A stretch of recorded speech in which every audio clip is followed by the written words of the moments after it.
Excellent, Jodi. And it's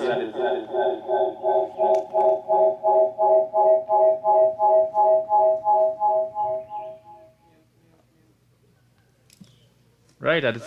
Sorry about that, some technical difficulties, but it's very good that we have the representation from the region here with us.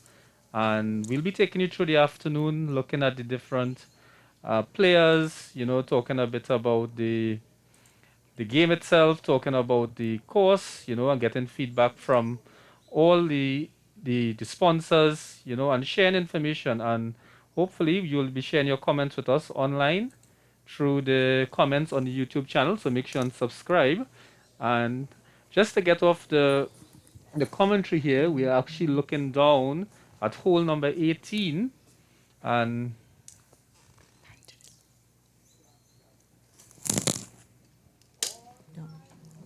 to get the we're looking at hole number 18, and in our view, we have Mr. Wayne Ali walking briskly down to finish up his round of 18, and his caddy there, Mr. Morris Matura, about 80 years old. So it's two very senior players there, seasoned players, and they'll be finishing up the 18 very shortly. In this group as well is Zeke Percival, who represented the OACS many years in our regional events. A very seasoned golfer, participates in most of the regional opens, the St. Kitts Open, Trinidad Open, and others. So Zeke is always a strong contender, and I would expect him to play very well this week. Right, and I think that's obviously going to make the competition very strong. And with this tournament being a gross golf tournament, it's hard golf, and they will be fighting it off at the hole number 18. And we see the wonderful clubhouse here at St. Andrews Golf Club. And just in the view, Mr. Wayne Ali and his caddy, Mr. Morris Matura, making their way onto the green at number 18. Yes, absolutely. And this finishing hole is actually going to be very critical coming down to the end, because it's a very difficult hole. Placement is required off the tee, keen yardages for your second shot into the green, making sure you're carrying the gully and not putting yourself in any difficulties. So it'll be interesting to see coming into the last day on Sunday, our professional and amateur golfers playing this hole. Right. And, I guess, people treat hole number 18 at St. Andrews here with that gully you mentioned. It's very, very treacherous. Absolutely. And, that will make or break a player here in the final. And, we don't want too much high scores, but you also have to be very accurate. And just looking down here at number 9 green, that's in your view now. And we have a group here finishing their front 9. Some seasoned golfers in this group as well. Anthony Gill represented Trinidad and Tobago through the years. And we have a young golfer out of Barbados, Xavier Wiggins, who came across. He represents Barbados in their Herman Cup team event as well. Yeah, and the golfer just leading off the front there, that's Chris Mcmillan, one of the pros from Trinidad and Tobago. And so he just finished his front 9 as well. So I think they probably had a good front 9, hoping that the scores will come in shortly. And very soon, we'll be showing you the leaderboard, the live leaderboard. And you all can log into the live leaderboard scores at the Trinidad TTGA website. And of course, this contest is hosted by the Trinidad and Tobago Golf Association. So lots of action here at MOCA, or St. Andrews Golf Club, as it's known around the world.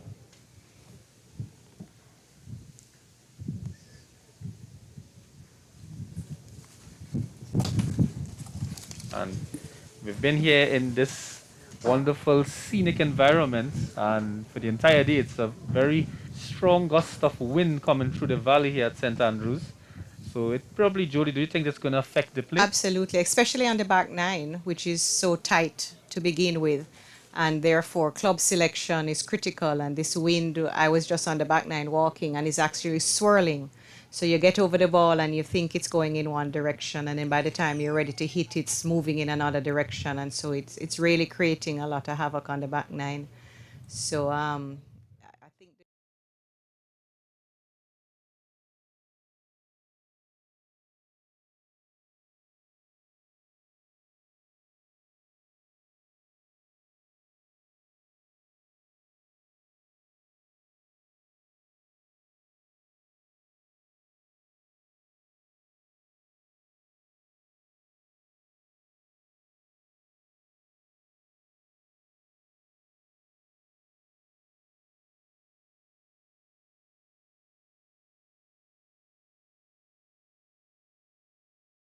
Mr. Wayne Ali putting on hole number 18, and he just missed his spot, and he's going to wait till the other guys come in closer to the flag.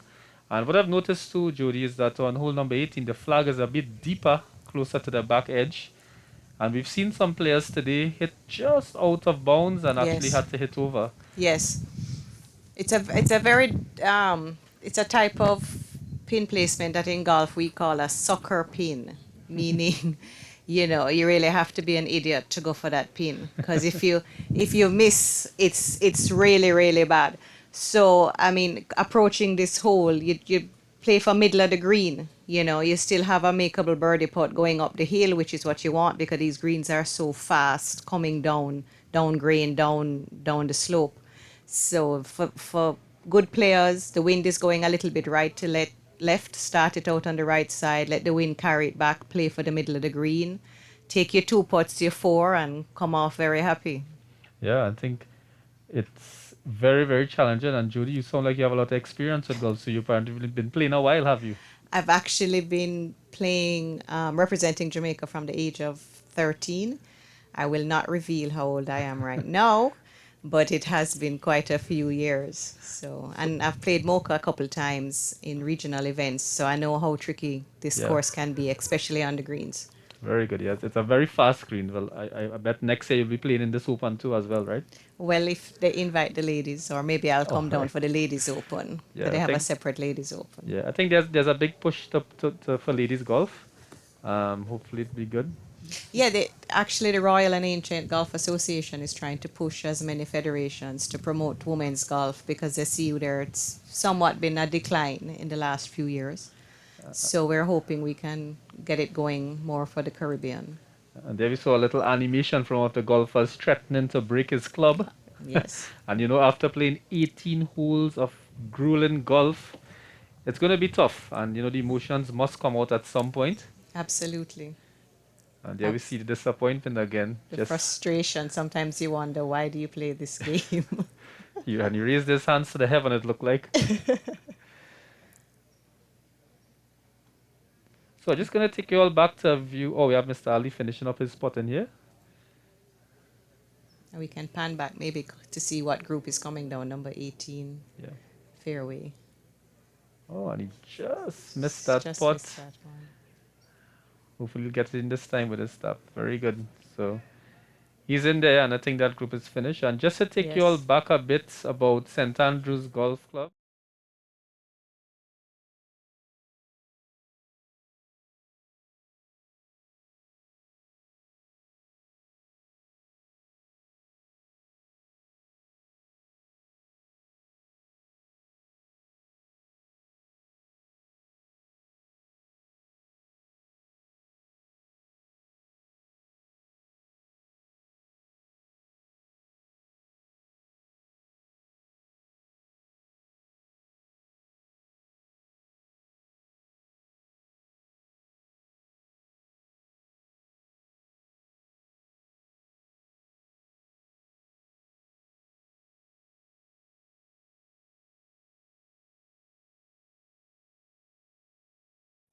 Golf Club in at the St. Andrews Golf Club.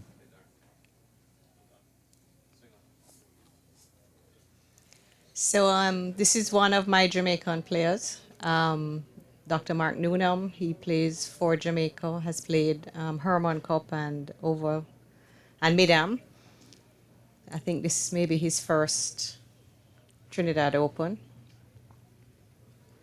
It's great to have these players here. Absolutely, and I know your president has promised me that he will be sending some of his players up to my Open in November. So we're really trying to work on some cooperation amongst the association, so we support each other's events. I think that's important. I hope you can send the commentary team as well. I think that would be great. Yeah. It's good to have the Caribbean countries working closer to build golf. Golf is one of the most lucrative sporting fraternities in the world, and we need to get more Caribbean golfers and regional golfers up into the PGA. Absolutely. Does Jamaica have a lot of PGA players? Not a lot. We have a professional golf association, so they work through that. We have some youngsters coming up who have aspirations to go professional. So they'll be going through, for example, the college system and then go onwards from there. We must note recently the win of a Caymanian, Mr. Aaron Jarvis, at the Latin America Amateur Championships held in the DR recently. So that was huge for the Caribbean, and I'm hoping that will be a good boost. Playing here is Derek Gonzalez. He's played for Trinidad as well, nationally. A very good mid-amateur player, and now moved into the senior ranks. So I would think he would be one of those on the leaderboards in the senior category this year. Right, and it's really good to see these players, giving back to golf, taking part still. And as you mentioned, the Latin America winner, the champion, that was a huge moment for Caribbean golf. And I think everyone around the Caribbean who supported golf was in celebration for it. Absolutely. Jamaica had two players there. Many of the other Caribbean countries had players there, and you could see them just bonding with him. They were all around him and being with him when he found out that he was victorious, and you could see the elation from all of our Caribbean golfers. So we hope this will be the beginning of more interest in Caribbean golf. Right, we have some viewers locked on. We just want to shout them out. Mr. Ashmead Ali, who is also one of the sponsors for the Ashnad Foundation and Ashmead Ali Contracting Services. He's locked onto the stream. Mr. Riaz Rio Dibidin, thanks for your comments and keep locked on. And please share the stream with your colleagues. And Evergreen Designs, one of the other sponsors here for the live streaming section. And thanks for your lovely comments, and we'll see you soon. So we're looking at hole number 9 coming up. Yeah, hole number 9. So in this group, we also have the president of the Bahamas Golf Association playing, Linford Miller.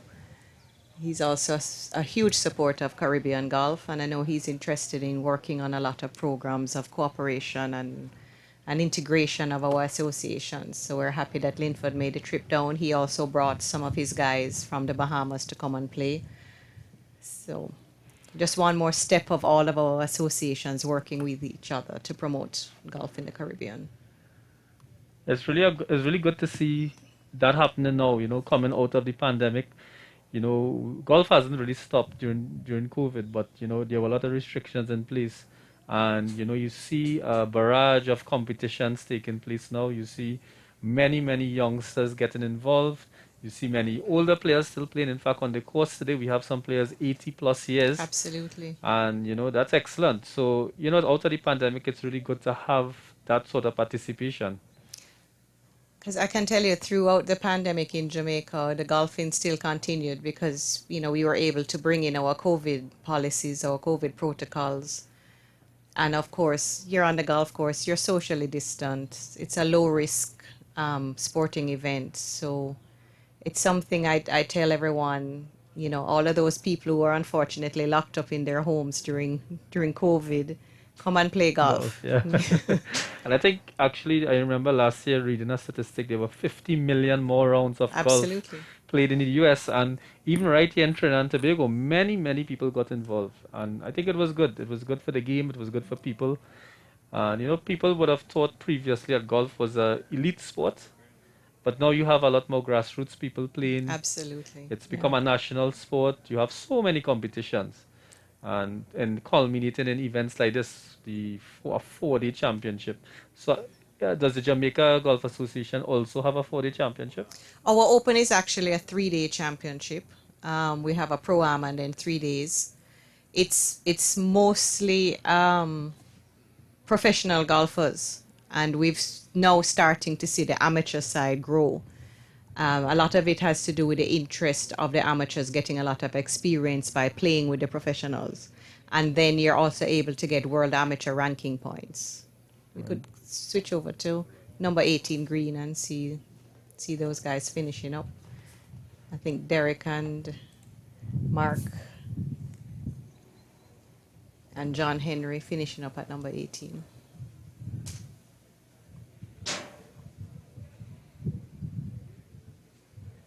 So this is actually a better position to put on 18 below the green going Right. up the hill versus being over the green as we were talking about before. Yeah. You really don't want to go out of bounds here. It's going to cost you a lot. A lot. Maybe And then you don't want to be faced with that shot again, Yeah. you know. So I remember commentating recently at one of another tournament, and there was because of the pin position, it was so difficult on that final green, and it's just the best part of golf, I get. What they say is not how you drive, but how you arrive. absolutely. I mean, sometimes hitting it long is underrated if you can't get it on the green and get the ball in the hole. Yeah. So, and it's something that our junior golfers need to also pay attention. A lot of them, when they come to the course, they're out there wanting to practice hitting driver, and then they forget that the short game is actually where you make up your shots. Yeah. So we try to get them to pay a little bit more attention and a couple, more hours around the chipping and the putting greens. Very good. And I think we just saw some good putting there. Yes, absolutely. And they're celebrating. They seem to be satisfied. They could be celebrating the score or celebrating the fact that they're finished in these very tough conditions today. Yeah. So we just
something that commendable to have the investment going out into sport, because now it's such a trying time, getting people involved and getting the youths involved. And we definitely see with what 125 players today for this tournament, 125 players happening. It's a packed course over the next few days. And it's good because they've been able to include, various categories, the super seniors, the men over 60, the seniors over 50, your open championship, elite amateurs, and of course the professionals. So it's very good to see the mixed groupings. Yeah, I think the pros, I don't know how it is back in Jamaica, but sometimes the pros don't have much golf for the year. Yes. And it's really good to have these type of tournaments, and it's really, really, really good to actually follow and watch pros play. Yes. And it's very exciting. You see a different level of golf, and it actually makes you feel like you're on the PGA. It's true. I follow when they come to Jamaica. A few of them actually who play in our Open are here as well this week, which is good. They always love coming to the Caribbean. It's a different experience for them. Conditions are different as well. But as you said, our amateurs love to play with them because they learn. They Yeah. can see different shots, see how the more importantly, how the professional thinks around the golf course, which a lot of our amateurs don't do. Yeah. They try to bully a course, and a course like Mocha cannot be bullied. You have to place and you have to think and know where to position your golf ball. Yeah, I think that I guess you're alluding to the mental part of the game, Absolutely. and really thinking out decision making. Critical, Yeah. critical, especially, as I said, Mocha, tight golf course. Make sure you know where your drive should go and how you're going to hit your approach shot into the green. So as we have a little lull in the camera views here, the teams are out. We're gonna take you over to the leaderboard and just have a quick look at some of the scores.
Equipment. So if something new comes, they're the first ones at the golf store.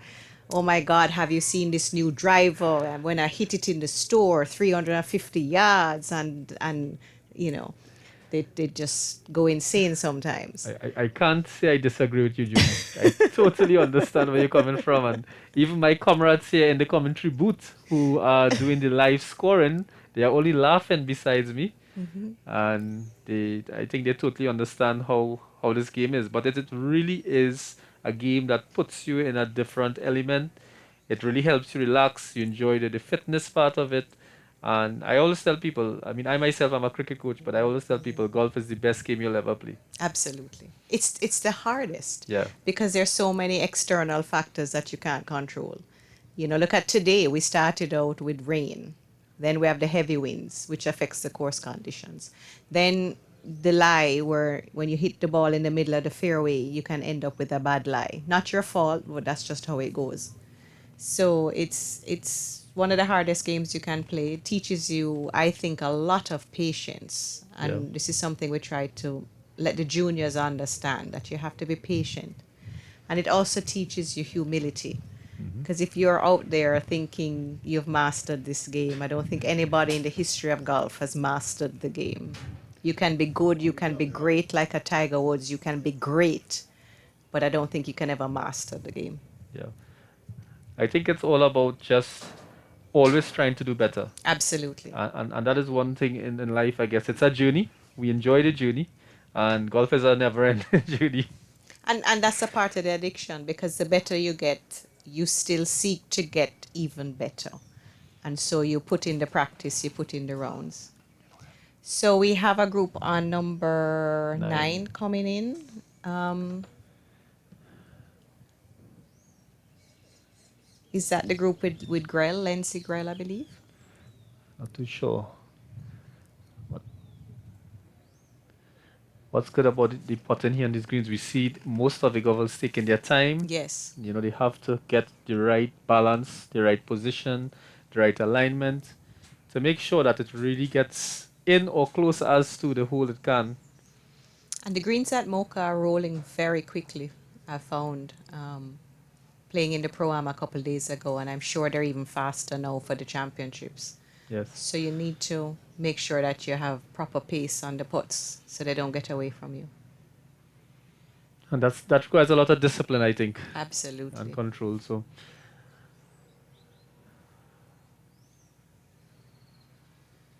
And just walking around the course today, I think some of the pin placements have been put in a few tricky spots, and that might be a little bit frustrating for some of our players out there.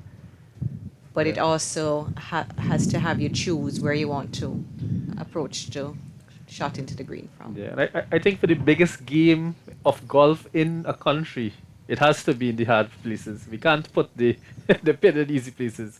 No, difficult, yes, but not extreme. Extreme. And the thing is that these greens are rolling fast and they have a lot of slope on them.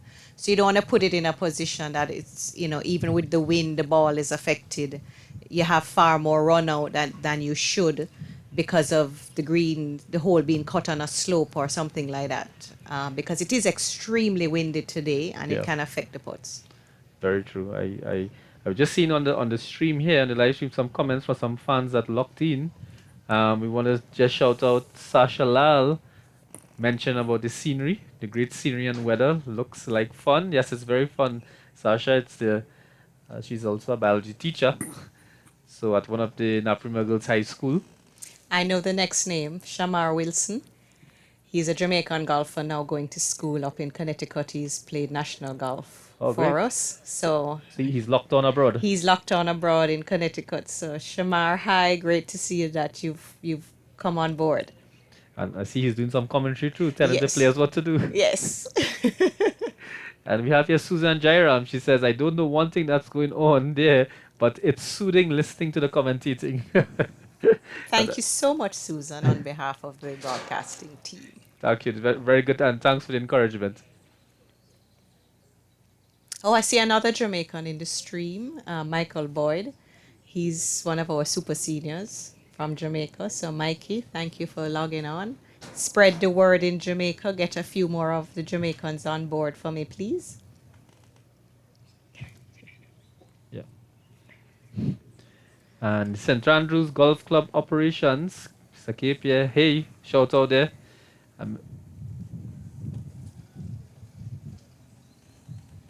And Camille Rupnerine, locked in from St. Kitts.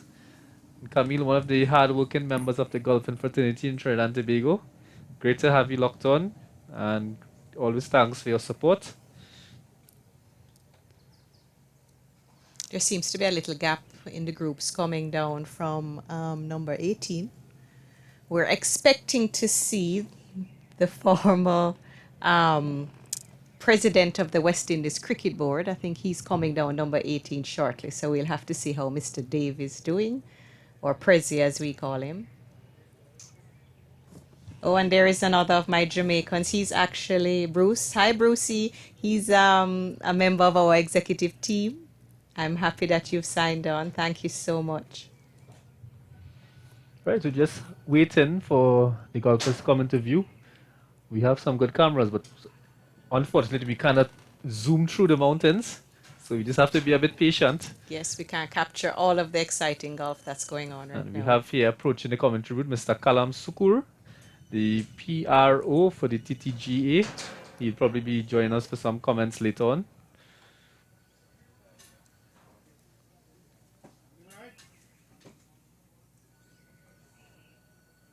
And we just want to probably... It's a good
placement off of the tee is required. Otherwise, it makes the second shot and even the third shot into a very tight green quite difficult. I remember Jodi first time visiting St. Andrews Golf Club as a little boy. That what took me aback was how narrow the fairways were. Absolutely. And I was saying to Chris Richards Sr. that number 10 looks far more narrow than I remembered playing it a few years ago. The mountains are probably moving. The mountains have moved. It's a very tight tee shot now. Yeah, and even Trinidad, I mean, the other golf courses here, they have wider fairways, a bit wider. So I think when coming to Mocha, you have to have a lot more discipline. And really that focus, that mental focus to really maintain your discipline to make sure you are not getting or carrying your shots overboard, getting too excited, getting wanted to bully the course. Oh, yes, there's no bullying at Mocha. No bullying. I think all of your regular golfers will tell you, as you're saying, it's a matter of patience and planning your shots. So there seems to be a little backup. Oh, yes, there's a backup. There's a group still in the fairway at number 10. So we have those players waiting to tee off. I'm not sure what has happened to our group. That should be on number 18. They should have been here quite a while ago. I don't even looking back down the fairway. Oh yeah, they're just coming around the bend. Okay. So that should be the group with our former West Indies Cricket Board President, Dave, who said to me this morning that teeing off on the first hole, he had never been so nervous. I think we were the commentary booth setting up and we were looking on and we were nervous. Absolutely. There were many golfers, I won't call any names, but many golfers who faded off to the right. Uh-huh. We saw one actually, unfortunately, had to come back and hit over. So it's not a nice place to be in. No. But the good thing is you make the mistake on hole 1, you still have the rest 17. 17 holes to Yes. make it up. But no matter how long you've been playing, the number 1 tee jitters always get to you. But then I guess it means something to you. If you didn't have those butterflies, then it really wouldn't indicate how much it means to you. Yeah, I think like in any sport, the emotion is important. You really have to know how to Control it. And it's 4 days. It's not one day and then you go home and pack up your clubs. No. You have to come back tomorrow again. Never know what's going to happen. Yes. So if you're playing on the first day and you get yourself in trouble, just make the best out of it. Try not to make a double where you can make a bogey and keep those scores as low as possible.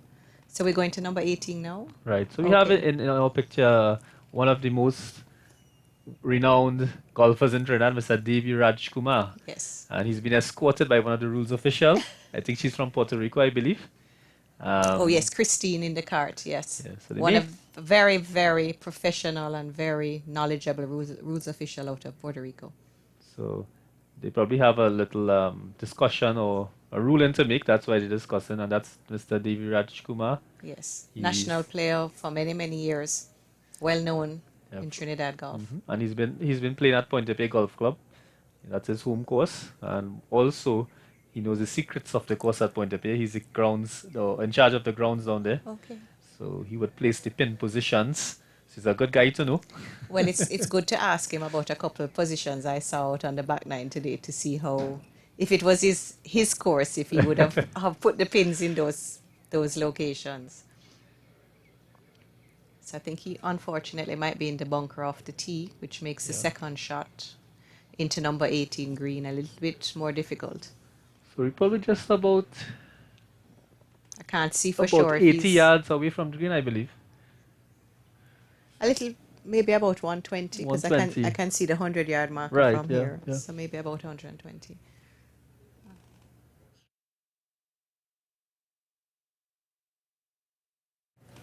Yeah, so that's correct. Probably just about 130, I would say. And he's going to hopefully put this on the green. So we're looking on here to see what's going to happen. That was his club there. He's going to take a practice swing. You can see him sneaking behind the tree. And it doesn't seem to be in the bunker, so I think he's okay. No, it's just... looks just in front of it, yeah. yes. Yes. Okay. Oh, yes, Oh, that's a very excellent good shot. I don't know if shot. our cameraman can pick up that ball, and Where the he's ball yes. finished. Good shot from there.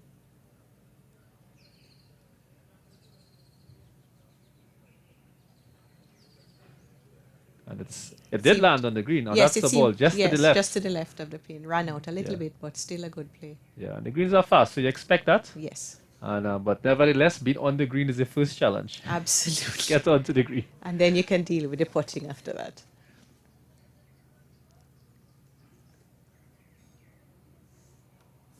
This is panning back to number 9. Yes, on number 9.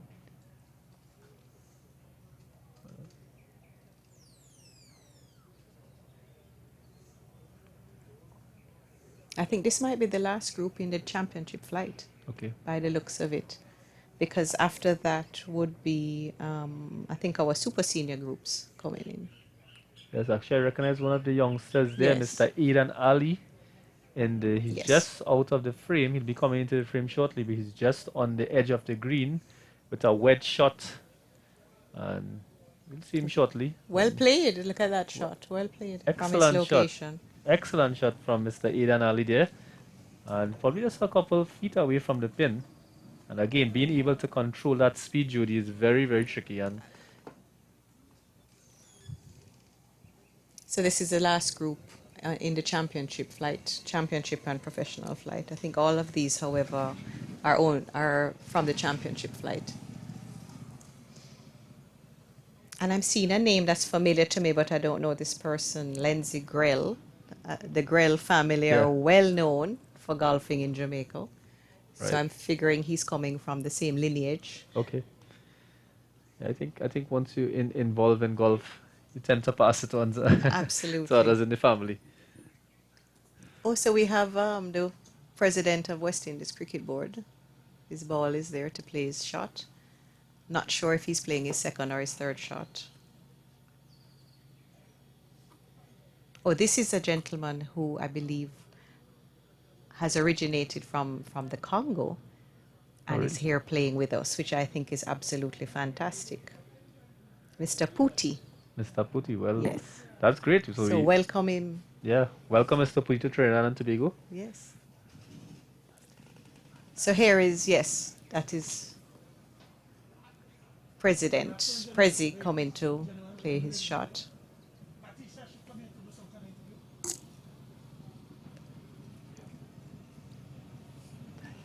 Yes, I think he's playing his fourth shot in.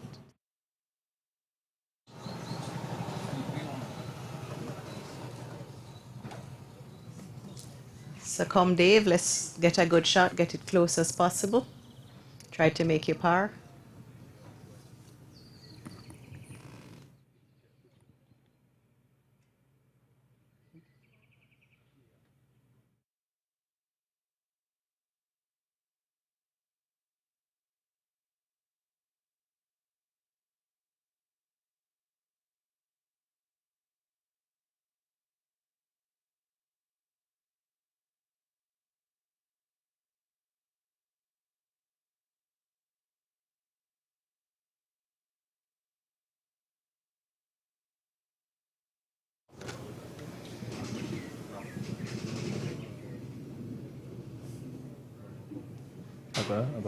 Yeah. So we'll pan back to the group on number 9 coming in.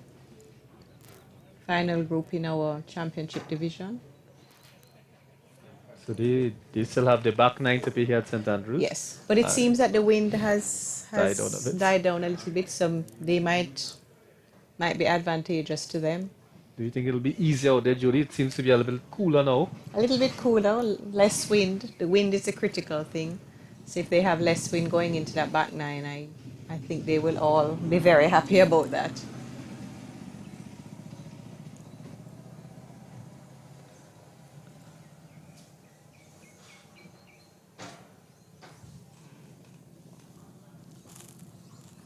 Yes, that looks like Christon Baptiste. He plays out at the Chaguaramas Golf Club, and he plays in a lot of the tournaments all over Trinidad. And that was the signature putt and walk behind the ball to pick it up as it goes into the hole. Do you see that a lot in Jamaica, Jodi? No, not too much. Because if it doesn't, and they pretend that they're Kevin Na or one of the other professionals, you can understand the ribbing that they will be getting from their playing Yeah. partners. So I think it's a little bit of confidence too. Just to absolutely, keep them going because he has to go into the back nine. back nine. Looks like that missed me possibly low.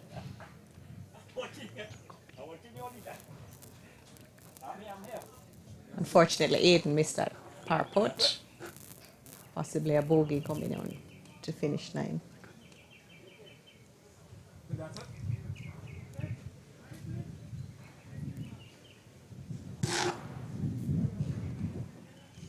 So we'll pan over to number 18 green. This is Mr. Pooty finishing up at number 18. Seems to be a very big right to left putt going up the hill. See if he's chosen the correct line. It looks good. Is it a little bit long? Oh, very good putt. That is one of the best spots I've seen this year, probably. Going up the hill. And it may not be so visible on the cameras, but it's really a steep hill. You know, you're up against some very, very fast-paced green, and then he was able to control his feet so accurately. He probably a bit disappointed that it didn't go in. Still a very good putt. Also possibly against the green, so you have to judge that as well with the speed. We see Mr. Cameron and Mr. Dave Rajkumar there. Yes, I think it's Dave's putt now. He will be going in the opposite direction. Is that a bear that Dave has gotten already? He seemed to have passed the bar on his way to the green. I hope that is not an indication as to how his day went. It's probably water. Well, you never know. Sometimes the bear makes the hole seem bigger. So going up again, looks to be a little bit left to right. See if he also has speed and line. Think you're gonna make this, Jodi?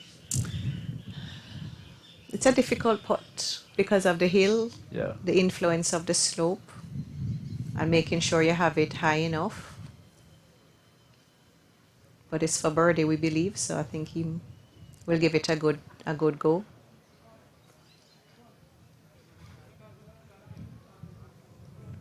There's Oh, a little bit strong there.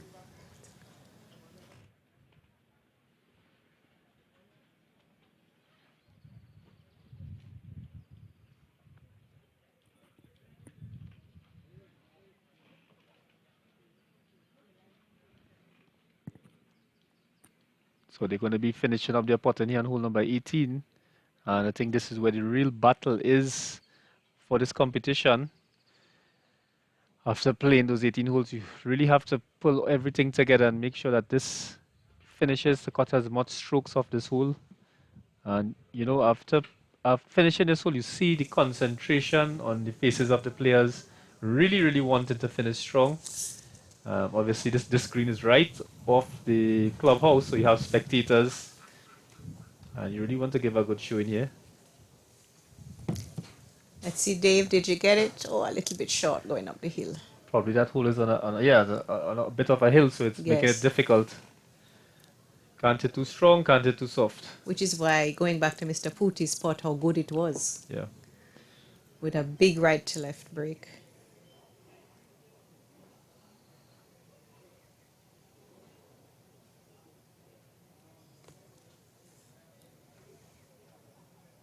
As Peter McIntosh, who is a player, national player out of the Bahamas. So he's been playing tournament golf, a seasoned golfer as well. So happy to see our Bahamian colleagues down here as well supporting.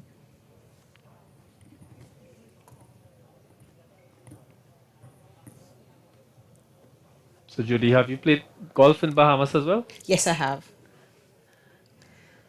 Very different than Trinidad and Jamaica because a lot of the courses, as you can imagine, are more flat but heavily influenced. This is Dave's par putt, I believe. Let's see how he judges it. Oh, good save. Very nice shot. Very good putt. And I'm sure he's relieved there, and the players has good camaraderie to see that, to see the players celebrating and congratulating one another. And if you look there, it's four different nationalities. 4 different nationalities, and it doesn't matter. Yeah. It's all golf, it's all good fun. And that's And, one thing it teaches you, you know. and like any sport, you know, you really want to build that camaraderie. You really want to have that understanding of the different environments, different countries. Just as we are speaking here, a slight drizzle, Has started. yeah, is moving across the mountains. This is exactly what we're saying. I mean, the conditions have been changing. On number 18, that was Carlos Beckles from Trinidad, another national representative that has played. Seems to be a little bit not pleased with his result, but he's a very good player. I played with him in the Pro-Am. And here we have Andre Dan Paul, originally out of Jamaica. He's now residing in St. Lucia, but he will always be Jamaican no matter where he goes. So let's see, Andre, if you gave a good shot into the green. I think it came up a little bit short. Not sure if it crossed the hazard. Hopefully it did for him. So, Jodi, I see the caddies here out and well decked off, easily identifiable. Yes. How, from your experience playing golf, how important are caddies to the game or to the player? Essential, and for you to have a very good rapport with your caddy, so your caddy knows, you know, he can pick up if you're not doing good and possibly just say the right word that will get you to get your mind back into the game. Also, someone very knowledgeable with respect to yardages, wind conditions, things like that. So it's essential to have a good caddy, and nothing beats local knowledge. And all of your caddies here, you know, very knowledgeable of the golf course and the terrain and how the wind blows.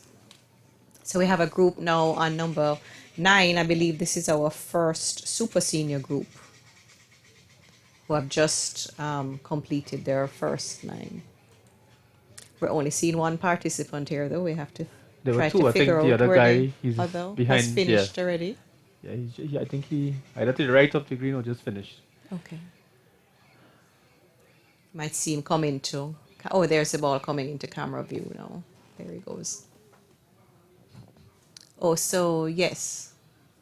Right, and he finished off the pot there at number 9. We're going to take you over to number 4. Well, This is Christine giving your president a ruling. As can be seen, the ball is on the cart path, so he gets free relief. 1 club length no closer to the hole after he has taken his stance. So Christine has him sorted. so Mr. Wayne Baptiste there with the blue 3/4 pants. He has to drop the ball now on the Knee height. right. Previously, you dropped it from your shoulders, but they have changed that. So knee height. Is that to help the older golfers? I think if you think about it, when you think about, for example, pacer play, if you're dropping from a higher height, there is more possibility of the ball bouncing. Right. And then you have to redrop. And then you have to redrop. And then you have to place. So if you're dropping it from a lower height, I guess the possibilities of it bouncing out is far less. So we speed up the game a little bit. And I think we have a sports scientist here commentating with us, Ms. Not Jodi, so- necessarily. But I know this is so difficult for Wayne. It's very hard to be the administrator of the event and to play in the event, because your mind is trying to ensure that everything, all arrangements are in place, that everybody's having a good time. So I feel it for Dave. So this is our first super senior group making their way from number 9 over to number 10. And for our viewers to look and see, I mean, all of these gentlemen are over 60 and they're pushing their golf bags. No caddy assisting here. So if you think golf is a lazy game, I will challenge you with that. But also to let you know that you can play this game for as long as you are physically able to, which is fantastic. We have a group coming off number 10 now. Yes, that's the last group of our championship flight.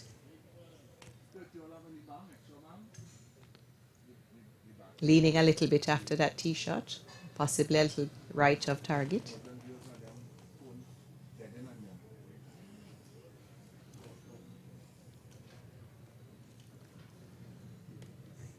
I believe this is Aiden hitting. No? Okay. I believe that's Demar James that is hitting. I think he would be out of Antigua that has come to make. Yes, Demar out of Antigua. He's watching it. Hopefully it's in play. We'll soon have to pan back to number 18 to see how Mr. Baptiste has fared coming into the last hole. So that group is off number 10, so we could pan back to camera 4 and pick up the group finishing at 18.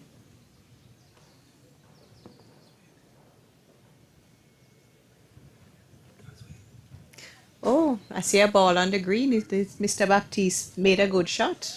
Very good. He keeps saying that he's going to win this event. He won in Barbados and he's looking forward to the next event.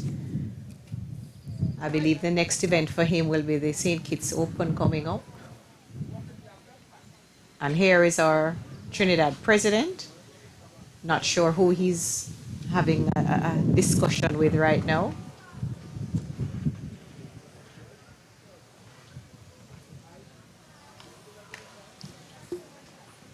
But it's really good to see all the golfers, as you said, over 120 golfers out today.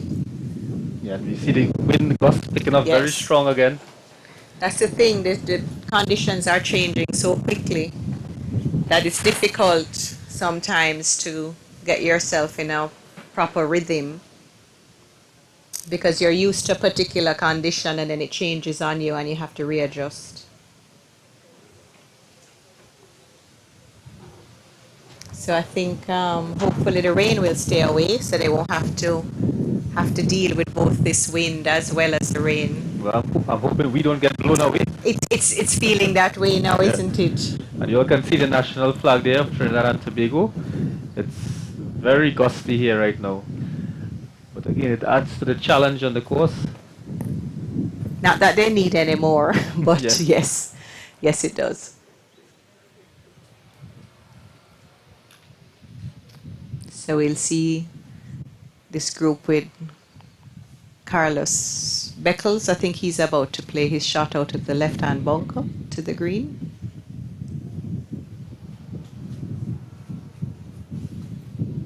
And we have Mr. Mike Charles, the Vice President of the TTGA, walking there in the red jersey.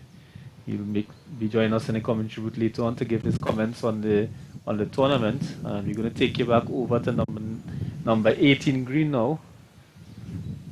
Yes, to see this group finish up here. We can see some good putts coming in.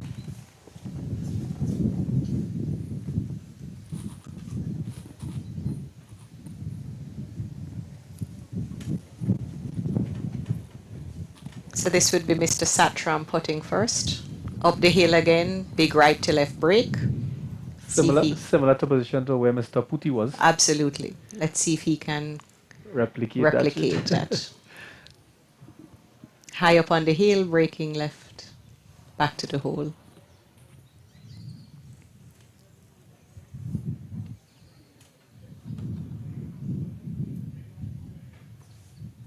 You see Mr. Baptiste walking around in the background, cannot keep himself quiet at all.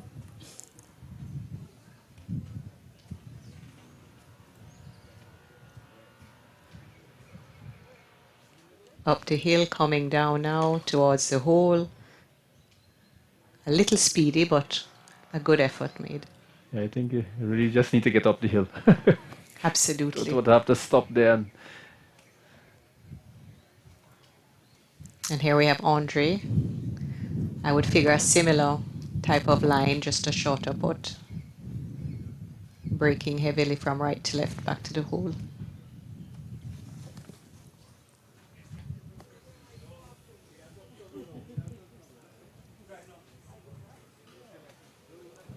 Come, Andre, give it a good effort. He's caddy there, probably giving him some last minute advice. Absolutely. Some local knowledge on the last green. Seems a little speedy there, Andre. I thought it was looking a bit strong. Yes. Now we have Carlos finishing up. I believe this is for par. Maybe not as much break, but probably still pushing it a little bit right to left.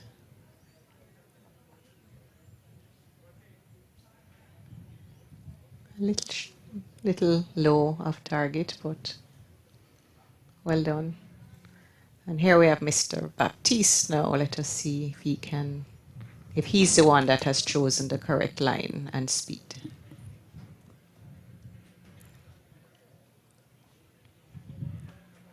Mr. Baptiste has been one of the national golfers for years in his earlier days. Excellent golfer.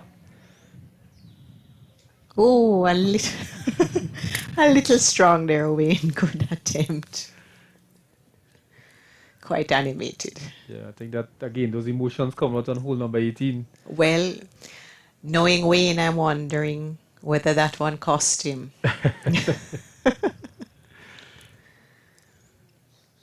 It looked like a lot was riding on that putt. Yes. So we have Mr. Satram finishing up.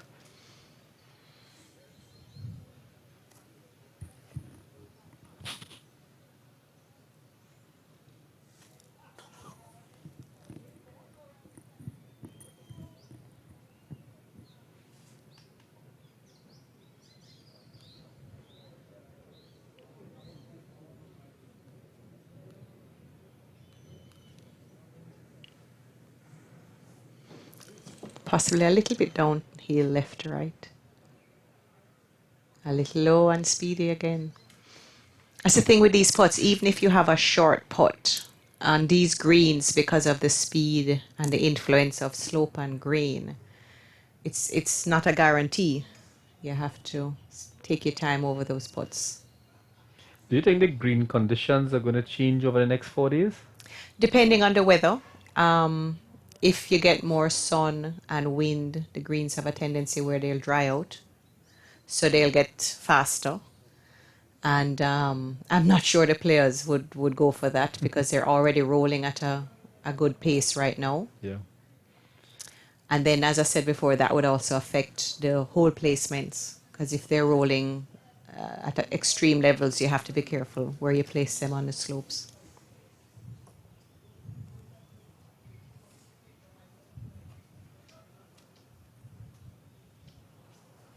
I haven't seen anybody celebrating by throwing the ball into the crowd as yet.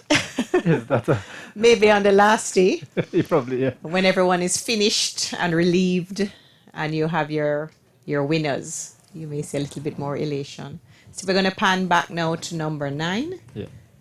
This is our second group of super senior players. So as a golfer, Jodi, do you think these golfers will use that same ball tomorrow? No, well, I think the ones who are out here just for fun probably might, but the ones who are in it for the championships will most definitely change their ball.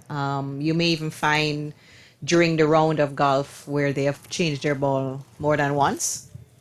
The balls can get scuffed up a lot, so you hit it on a cart path, you hit a tree or something like that, or even just the normal wear and tear on the golf ball. And Mr. Ben Martin, yes. One of the pros, one of the best players here in Trinidad and Tobago. Ben played very well at our Open last year in November. Finished, I believe, in the top 5. Was leading after the first 2 days, a part of the leading groups on days 2 and 3. I'm sure he will be back in Jamaica. We look forward to having him again. Here we have playing. Let me see if I can get my information straight. I would attempt to pronounce this last name, but we can just call him Erwan. That's his first name.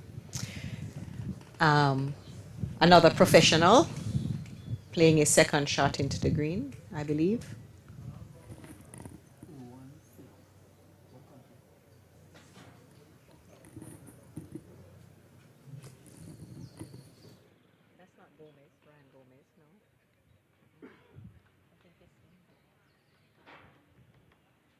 think it's him. I'm not sure. Yeah, we have to checking the country. So this is our first group that has professionals as well as championship participants, championship amateurs as well as professionals, now finishing up at number 18. So it would be good, possibly we could take a look at the leaderboard Yeah, we can do and that. see how that's going. And that was Erwin Fiok from St. Martin, I believe. Okay. Is that Ben walking down to the green from number 10T? Yes, that's the big player in this group, or Yes. one of the big One players. of the big players. A lot of Yeah. local knowledge in that brain, I believe, from Ben. This is his home course, and Yes. probably he's one of the favorites to win this tournament. I would concur with that statement. He's not on the green as yet, though. Very close, though. Let's stay here and see the result of his efforts here. May not be his shot as yet, though. I think that's Mr. Gomez that's just coming into screen to do his shot.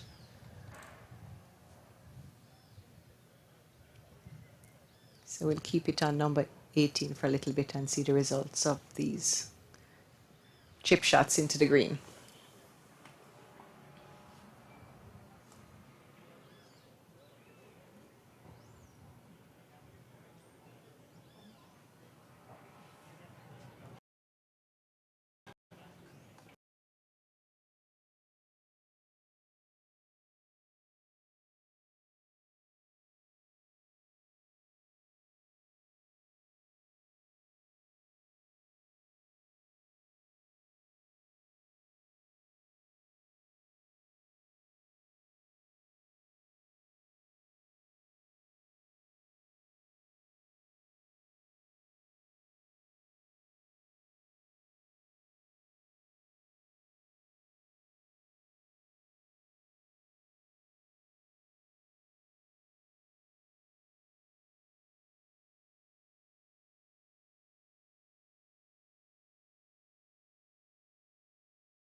Testing. Testing one. Testing 1, 2. Okay. Go back live. Yeah, you're good to go. Right, so we back up here. So we just had Mitchum chip. Good result there. Looks like another gimme. And we have Richard now going to play, I believe would be his third shot. A chip up the hill.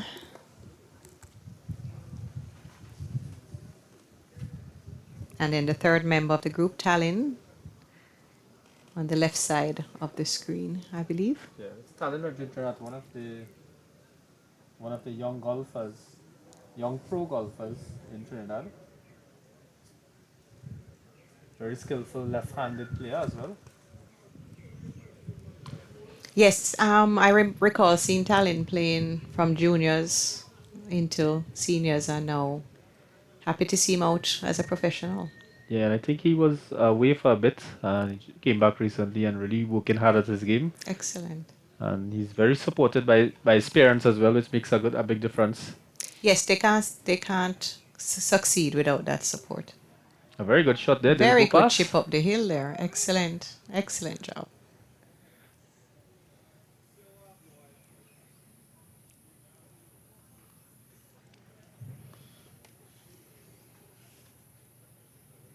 So following this group, you'll have one of your senior professionals, Chris Richard Senior, coming down. The next group. Well hold, good par there. Very good up and down from that position. So this is Tallinn now. Up the hill a bit, left to right, I believe. See if he has the line and speed.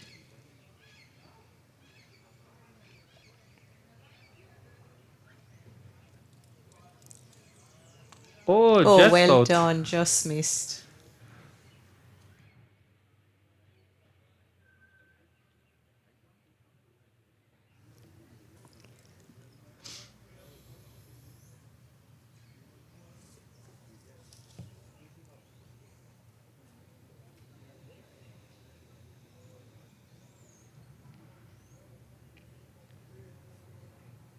And that's young Tallinn Registernat, one of the pros here in Trinidad, finishing up his 18 there. And I think it's, again, we've seen a lot of very good camaraderie among the players. And I think, again, it's a tournament where the pro golfers really get the opportunity to showcase their talent. They've been training hard for the last few weeks to make this cut, and then to, the prizes, which we'll get some more information on shortly. It's very lucrative here in Trinidad. Oh, that's young Jean-Marc Jean-Marc. Chevrolet, Yes. 18-year-old, I believe. Yeah, he played last year in Puerto Rico, I believe, representing Trinidad in the Very- regional event. Very strong player. Has a very, very good wet shot. Let's see what he does here, coming into 18 green. And coming into the booth, some support from the former president of the West Indies Cricket Board, Mr. Cameron. Welcome, Mr. Cameron. Good afternoon, Madam President, your co-host. Welcome, Mr. Cameron. We're going to get a mic for you. Yes, you're going to be taking over from me, Mr. Cameron, for a little bit. Yes, sir. Okay. I'm going to run off and have a little food. It's been a lovely day though. It hasn't been too hot. Conditions were difficult though with the wind. Yes. Here, a mic for you, My Mr. Cameron. scores are accounting for that.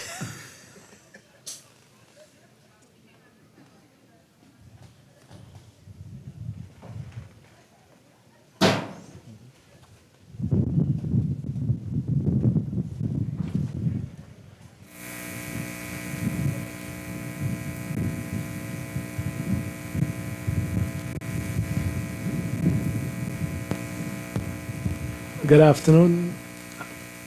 So we have Mr. Cameron on as well. Good afternoon, Trinidad and Tobago. So Dave, tell us, how was it out there for you? I think the conditions were quite tough. conditions were quite tough. I think I played number one too well, and I got carried away.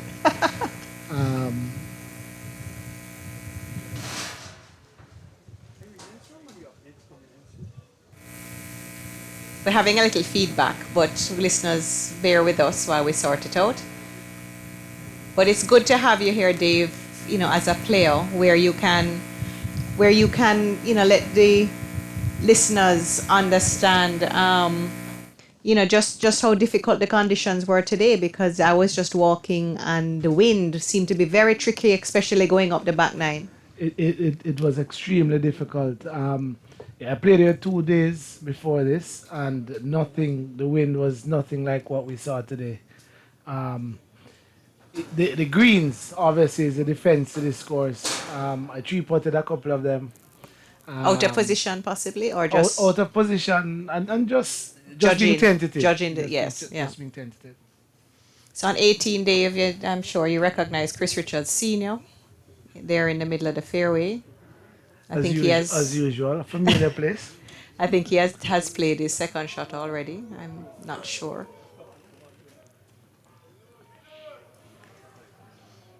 Chris has been one of the stalwarts of the game in Trinidad. And it's so good now to see him out with his son playing, continuing his legacy through his son. And I guess also probably passing on his knowledge to the junior golfers playing in Trinidad.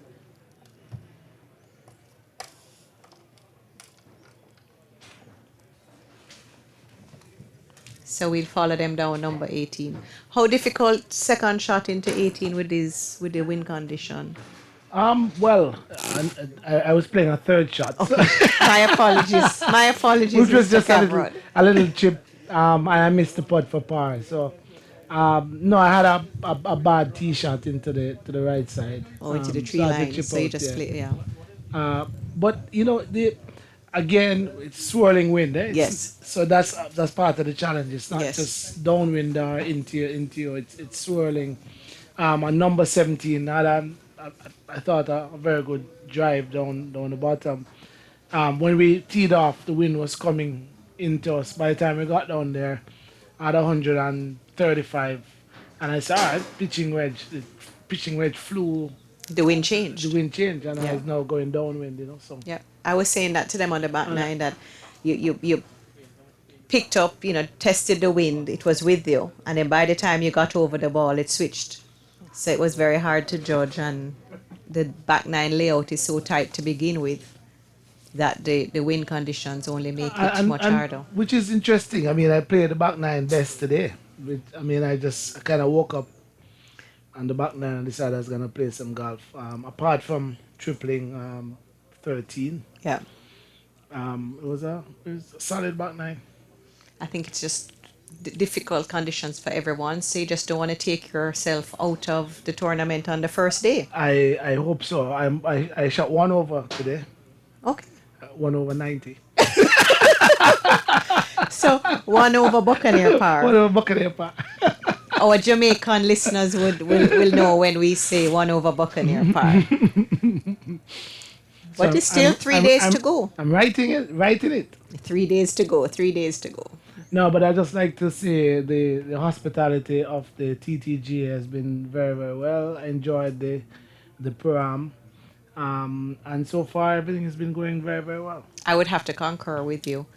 And as you know, none of this is possible without the tremendous support of the sponsors. Absolutely. So thanks to the sponsors once again Absolutely. for coming on board. Good turnout, 129 golfers over the various categories. You know, as I looked around and I saw the format, and I'm wondering, Madam President, not to put you on the spot, but we were talking that they're doing, handicapping at the event, and maybe Right. that is something to look at for the other. I'm Jamaica sure we Open will. going forward.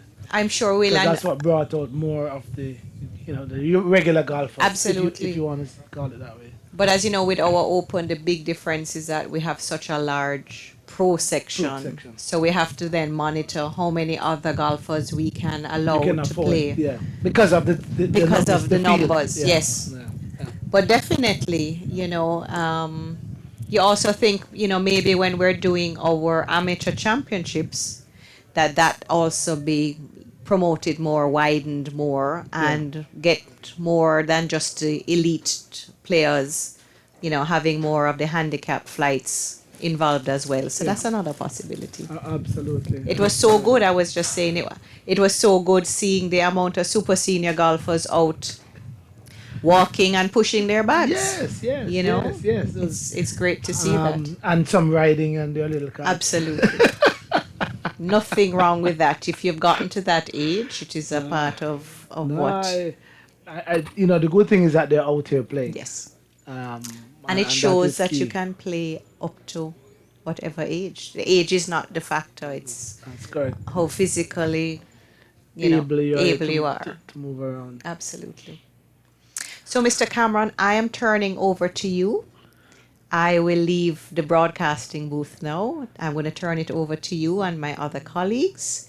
I know they'll be happy to hear from you for a little bit. And I'll possibly be back tomorrow to assist Mr. Baptiste with his programming. So thank you so much once again for having me. And to our listeners, please keep listening. Spread the word. Let's get as much viewers online. And from my standpoint, I will see you tomorrow. Thank you very much, Madam President. I will try to do my best. I will send. Who do I send the bill to, you or Mr. Baptiste? Mr. Baptiste. Absolutely, Mr. Baptiste. And your bill will be following mine. No, I think it's been like I said, it's been a great day. So Trinidad and Tobago, thanks for hosting us, having the event.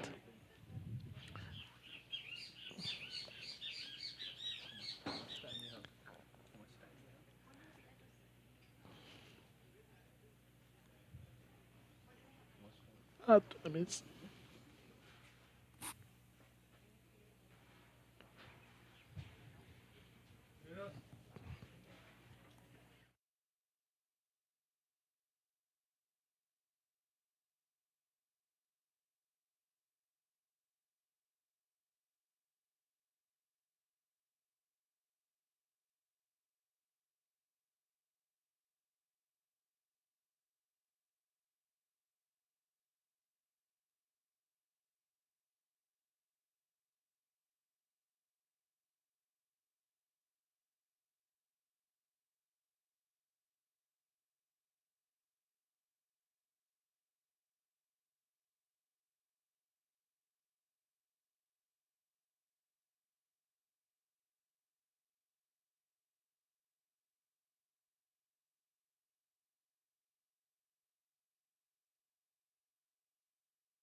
All right, so we're back here, finishing up this long day of golf, and we have some players here on hole number 18, and hopefully it's going to be a very exciting finish. We see some steady putting on hole number 18 today, not too much 3 putting or 4 putting, but the hopefully we're getting some pars and birdies. And this is a group with Chris Richards Sr. and Jean-Marc Chevrolet.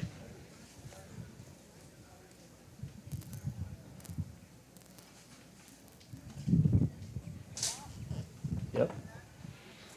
So that's Mr. Nicholas Jones.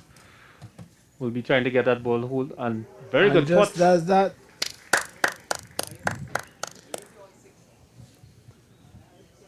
And the crowd goes wild. Yeah, and some people say golf is one of the hardest games to make it exciting, but I think we've seen some exciting golf here today. Absolutely. So, Mr. Carman, how's golf back at home?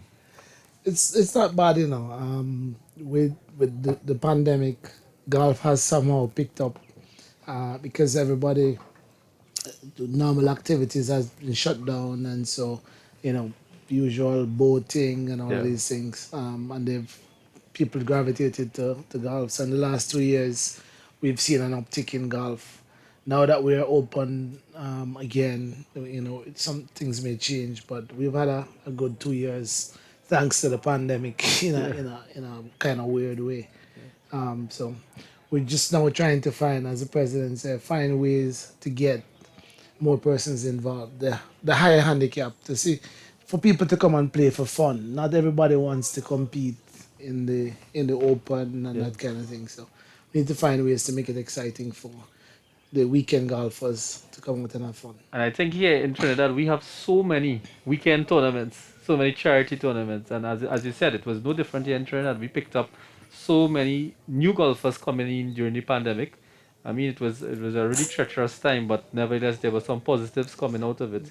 And definitely with golf, you see a lot more families playing, you see youths playing, you see older people coming back onto the course. Was one of the few avenues for exercise and recreation, and I Uh, think definitely it was something that was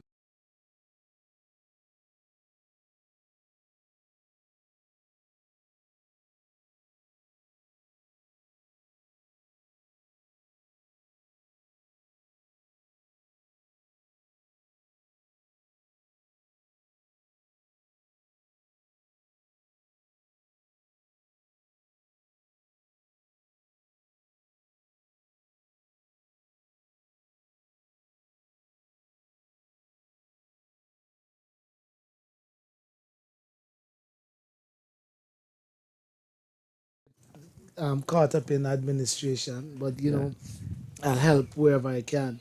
But I'm just enjoying myself, yeah. having spent 17 years around West Indies cricket.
Yeah, so we just had a little technical difficulty just sound, and as Mr. Cameron and I was speaking about, the issues in sport and opportunities like this really bring everyone together.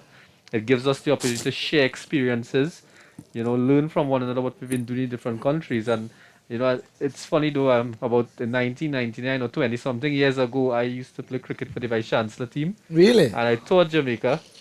Had one of the most memorable times in my cricketing career in Jamaica, and I'm here now with golf. After retiring from cricket at an early age, because Like me, I retired at about 25. yeah, I was about 24 as well, and I told myself, you know what, we golf. When you really touch a golf club, it's a whole different experience. So I mean, Tell me about it. I got bitten by the bug in 2007. That's when I started, yeah, and since I was not having to deal with cricket anymore, I spent a little bit more time practicing, and so in the last year and a half, I've taken my handicap from 12 to like 4. wow. So you're gonna So be on the pro circuit just now. nah. It's just good to play well. Yeah. When you hit the ball and the ball does what you expect it to do, and it's just a really I've never had lovely that feeling feeling. before, dude.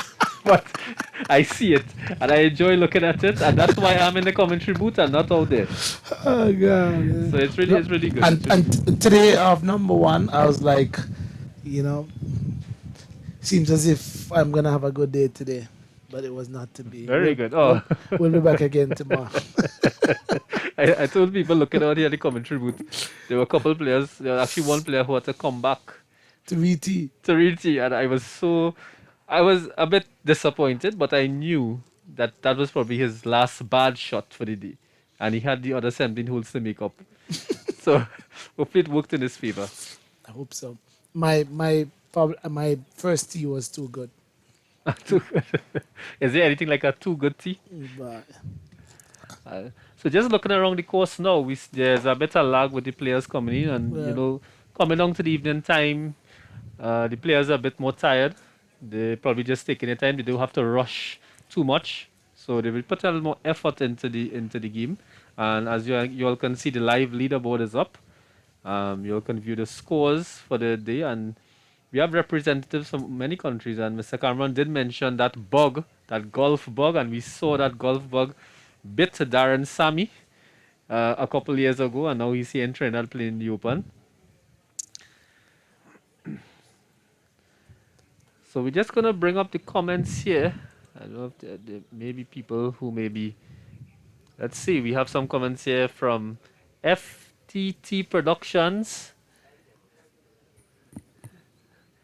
Just let us know the sound is back up. And Jin Peng Zhang, Mr. Z, one of the golfers here in Trinidad. The sound is now back. Thank you very much, Mr. Jin Peng. Daryl Allen enjoying coverage and pleasantly surprised to hear Mr. President, hear my president. Great job. That was Jodi. Daryl is a Jamaican player. Yeah. Bruce Lopez. And we have a recommendation here from Mr. Aviation 2007. The stream name should probably include what day or round is being streamed, and that's a very good suggestion. Very So I good think, suggestion. So day one, yeah, yes, you need to tag it. Day one, yes, TTOpen. and those are things we look to as we build this Absolutely. initiative, and that is actually a youngster, 14 years old, making that suggestion. So we see the younger ones are a bit sharper. So I'll definitely take it back to the technical team, and we'll make the adjustments overnight.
Right, so we're back here with some action here at St. Andrews Golf Club in Mocha.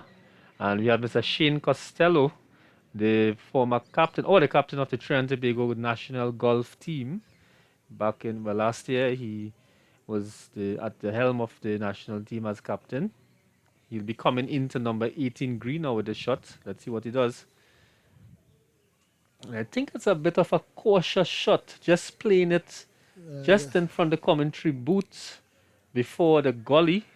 For those of you who know St. Andrews course, there's a deep gully before the green. And it was a low iron shot he just hit below the trees. And I think he's playing it safe for good reason too, Cameron. Had to lay up. He was in a bit of trouble right off the tee in the trees, and so therefore had to pitch out. And so will hit his third shot into the green and try to save par. Yeah, I think definitely. I think it's about being sensible at this stage. Absolutely. You don't want to end up in the commentary booth. As they would say on the golf TV, you can't win the tournament on Thursday, but you can sure lose it. Yeah. So you try not to make too many on Thursday and give yourself a chance coming into Sunday. It's true. Yeah. So probably the first day is very important. Very, very important. You don't want your result being decided today. Correct. You can't. You don't matter how low you shoot. The tournament still has 3 more days. That's the whole idea. Yeah. So what's the next big tournament coming up in Jamaica? You familiar with the calendar? The next big tournament, I think where we now? We're in March, April. We usually have our Easter tournament. A bunch of us. I'm a part of a group called the Buccaneers of Caymanas, and it's about 40 of us in the group, and we have a home and away event with the Paquis in Miami every year.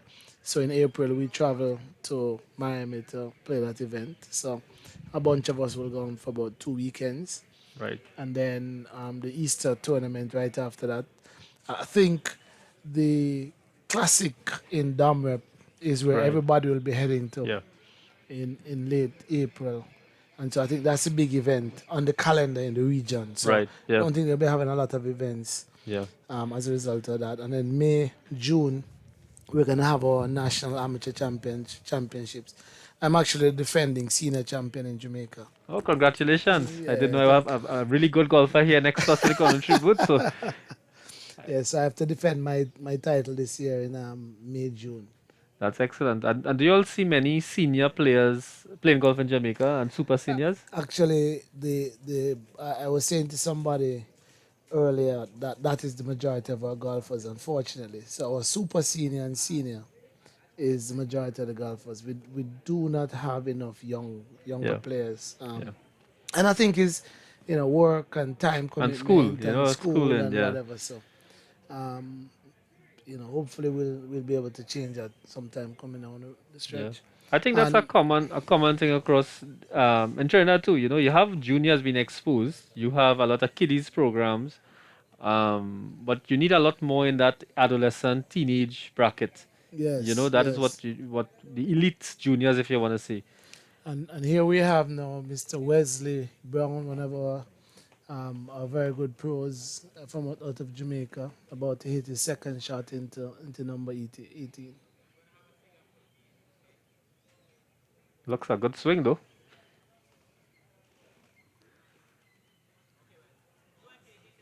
And he just stopped on the edge of the green to the back of the pin, and there's a good applause there from the crowd at the house. Even from Mr. Cameron, there's an applause. Absolutely. Just about 10, 12 feet from the pin. It's going to be a quick putt coming back, but nothing he hasn't seen before. One thing you remind me of the Mr. Cameron when you clapped, how patriotic Jamaicans are. And I remember being in Jamaica in 1999. And just as we see this next shot coming into the green as well, let me just take off. I'll give you the story after. But he's going to come into the green. Nice steady swing. Looking good. And that is about 12 feet left of the pin. Yeah, very good shot. And good shot. For this time in the day to be hit in the green so accurately, that's what you want.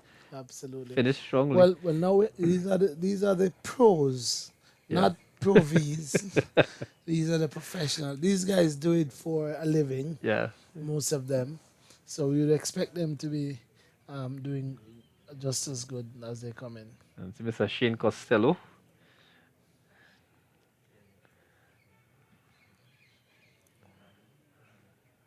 Has to get his balance just right. Again, nice smooth swing. And that shot was just behind the commentary booth and a very good sound. Did it go over the I green? think it just Oh my just went goodness. to He the back holds of his the green. head And let's hope it's not out of to bounds. bounds, yeah. There's not much room behind there, but he should be okay. So I was giving you the story, Mr. Cameron. Back in 1999, I traveled to, 2001, sorry. I traveled to Jamaica playing cricket. And I remember going to see a Jamaica versus Trinidad and Tobago football match, World Cup qualifier in the Jamaica Stadium. And my goodness, we were outnumbered 1,000,000 to 5. But what an experience. It was a really, really good experience. And I really saw the patriotism of the Jamaican population and how sports could really bring people together. Yes, And it was an experience I'll never forget. I tell you, I mean, to be honest with you, it's one of the reasons why I was involved in Western cricket for so long. Is that camaraderie and what sports bring is nothing else that does that for you. And I mean, cricket has been doing well, and I think golf is doing extremely well in pockets. It's happening, within the clubs, within the courses, with events like this. But do you think we'll see the T20 of golf? Actually, I was thinking about it, and that is probably the issue that golf has. It's just a little bit too long for the younger generation, and so, is 9-hole golf what we need to be playing, or 12 holes or Right. something like that Yeah. will allow more persons to participate. Because when you look at the gyms are full, people go to gym Yeah. for 2 hours, Yeah. right? To get exercise and stuff. So if we were playing 12 holes or 9, would we be able to get more persons Yeah. to come out, and then the pros could play all day if they want, and Yeah. that may be something to look at. Yeah, definitely. I think even my kids of their own, they just don't have the time to play golf all day. 18 holes is a real commitment. But I mean, But think about cricket as well. Test cricket. That's a real challenge. By the way, I haven't checked the scores today. What's going on? Yeah. Do you have any scores there for me? No, we didn't lock into the cricket. You didn't lock into the cricket. We're under golf contractual arrangements Yeah. here. So let's see this tense moment here. Mr. Shane Costello coming from just behind the green. So that's good. He didn't go out of bounds. A nice smooth chip. Looks okay. Oh, but that's the problem on this Yeah, hole. it's very quick from coming from that angle. It's extremely quick coming down the hill. So you can see You the know- disappointment a bit.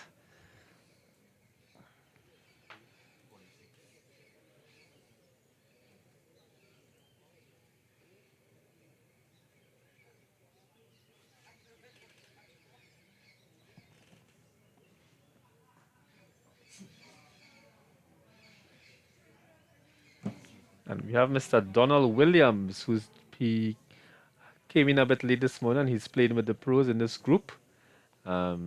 He's just off the edge of the green using a spotter, playing it safe.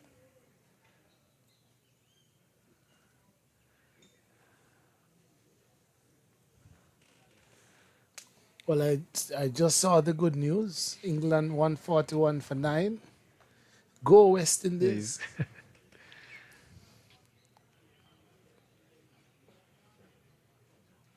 Let's see what Mr. Williams does here from just on the edge of the green with a spotter. And he's playing it safe. He's probably using the right club to make sure just a tap, using the pace of the hill. Yep. Oh, not bad. That should just be a little tap in power. Not bad at all. And he finishes up there.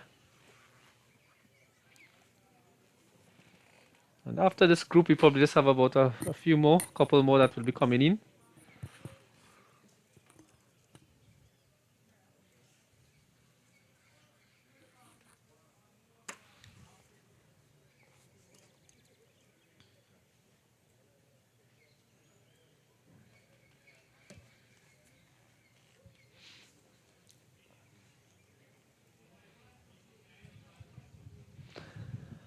And you see Mr. Shane Costello taking his time. This is at this time it's no point in rushing. Really want to finish strongly on this hole.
Wesley Brown, birdies number 18. Not sure what his score is today, but that's a good way to finish the first day. And as he looks forward to the rest of the tournament. So Shane Costello hopefully gonna finish here. Nice easy. Oh my goodness, and he rings out the hole. A 90-degree or 270-degree actually. He'd probably be a bit disappointed with that. But that's a game of golf. And the players are shaking their hands and commending one another. It's been a long day. And just as we are speaking, the breeze is picking up again. It's gusting again.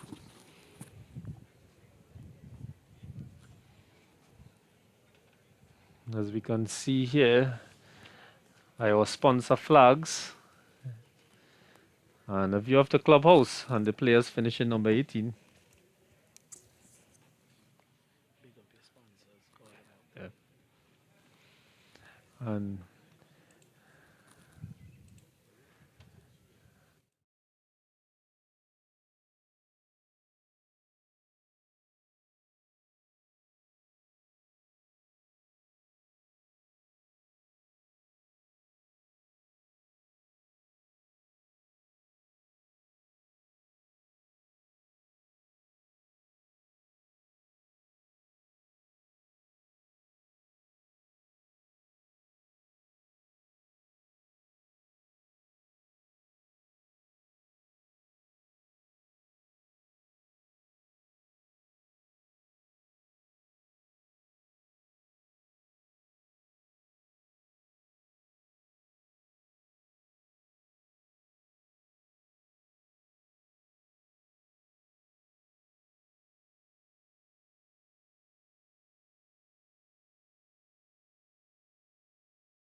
helping the youngsters helping solve society problems, making a positive contribution to the game of golf, yes, but also the sport. And coming to And camera, that Miss. was not Adrian Norford missing the green to the right just now. And I think one of your young up Yeah, and coming Zico. Zika Yeah. Correa played a practice round with him on Monday. I was very, very impressed. I think you have a young champion in the making, and I wish him well. He's a very, very, very, very outstanding young man.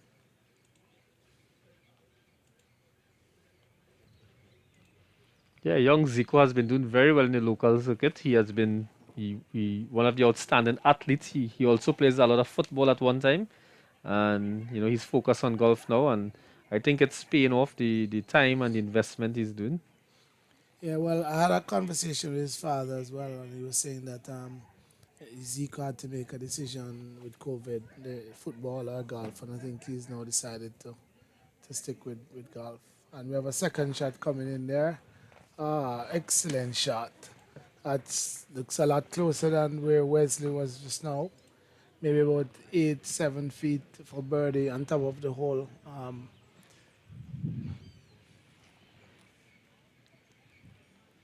That probably would be Alex Kango is in that group. Um, Alfred Robinson.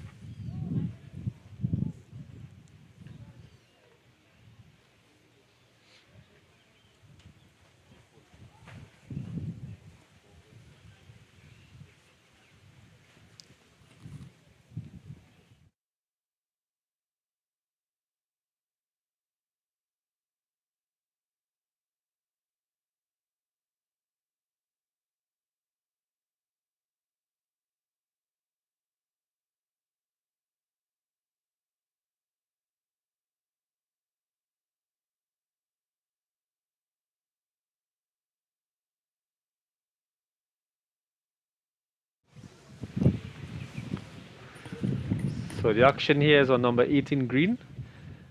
Again, one of those tense times.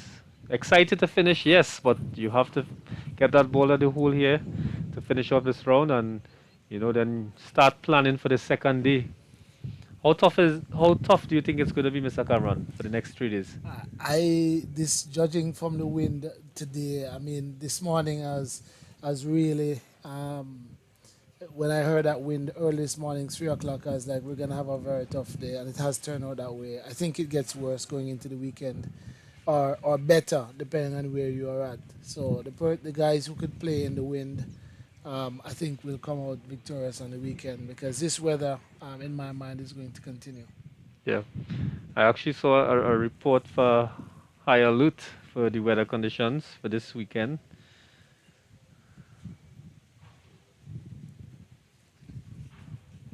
The Trinidad and Tobago Weather Center actually issued a high wind alert through Saturday, from today through Saturday, with strong winds capable of damaging roofs, quickly spreading bushfires, reducing visibility in marine areas, and agitating seas.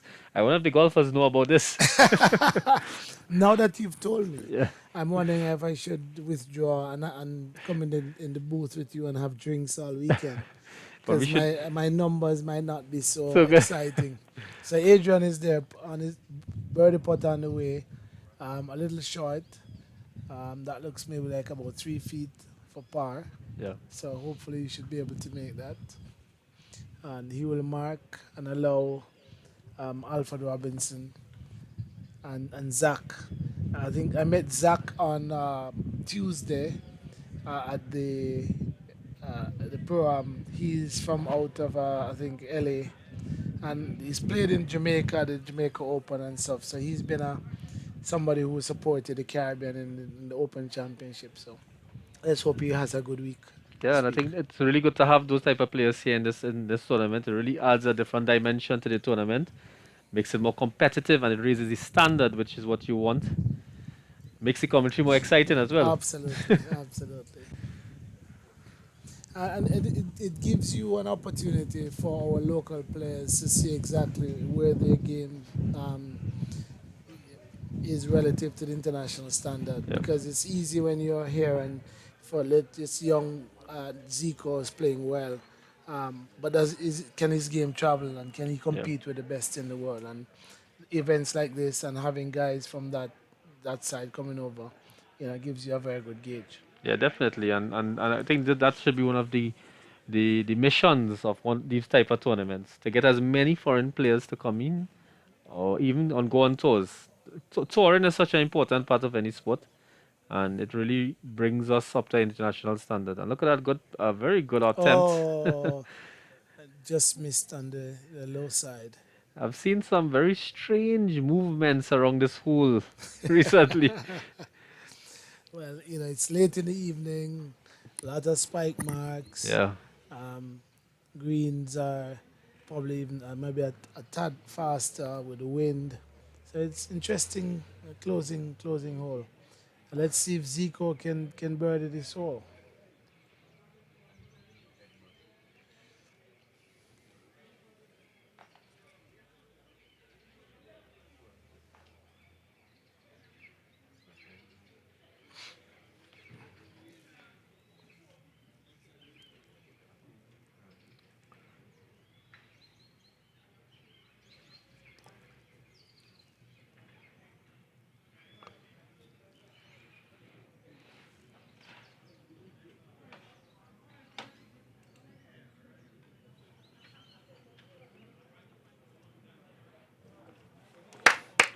Well done, Zico Correa. Well done, Zico.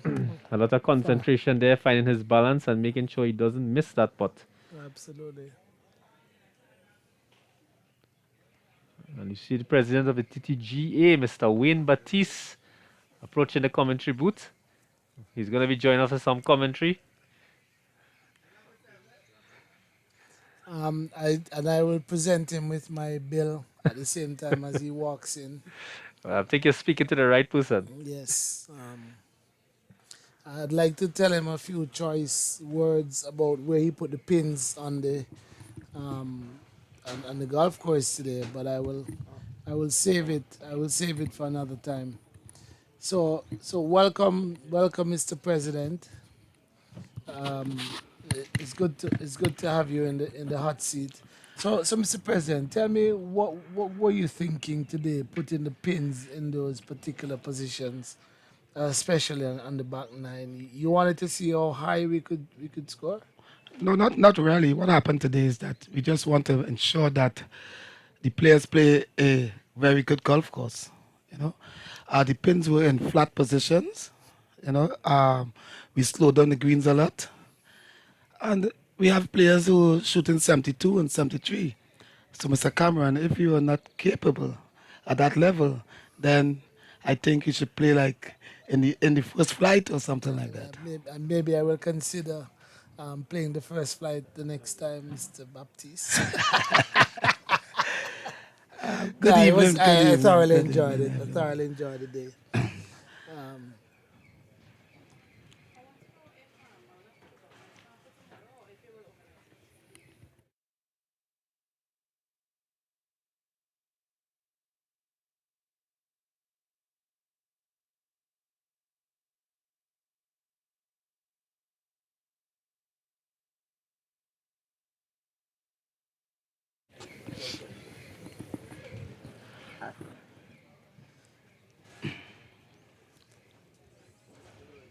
Where's the finish rate?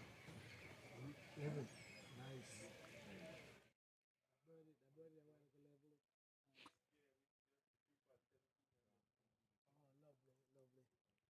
Well, I will always, yeah, I would like to welcome all my friends from the various Caribbean islands, USA, Canada, Bermuda. They really enjoying themselves. Mr. Cameron, how was the game today? I think I had a very good game. I shot one over. Yeah, One actually, I saw your shot on the 15th hole. Great tee shot. I think you sang the putt. A beautiful birdie. beautiful birdie. That was Congratulations. that was the highlight of my day. Thank you very much. Thank you. No, it was. But Wayne, I'd just like to personally thank you for putting on the event, the way you've organized, and I think I've thoroughly enjoyed myself so far. The program was well done, and just want to congratulate Trinidad and Tobago Golf for what they're doing, and hopefully I'll be able to come again. Oh, thank you, Mr. Cameron. And it's really, really a pleasure having you all uh, to Trinidad and Tobago. We had a tournament, the first part of the tournament in Tobago, and we had some guys, some kids, USA coming to Tobago. They really enjoyed themselves. We are fully aware that golf tourism is a great thing, and going forward, we want to keep some of the tournaments in Tobago. Absolutely, absolutely. I'm seeing Mr. Sibert here from Jamaica, one of our teaching pros from Jamaica. Mr. Sibert, how are you enjoying the stay in Trinidad at this time?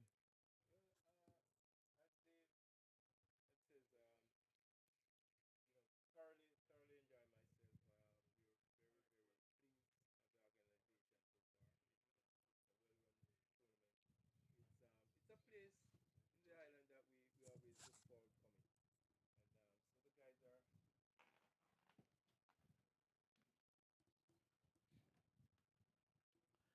Yeah, I see as I reach Cameron running, but we understand that. Right. You understand? Right. Yeah, yeah, Sibert, welcome Thank you, to Wayne. Trinidad and Tobago and to golf and the whole. Um, yes, you were saying you was talking about golf. Go ahead, Sibert. Let's hear you. Right. So Jamaica and Trinidad over the years have shared really good relationship in terms of golf. A bunch of guys normally support our Jamaica Open, and we do the same.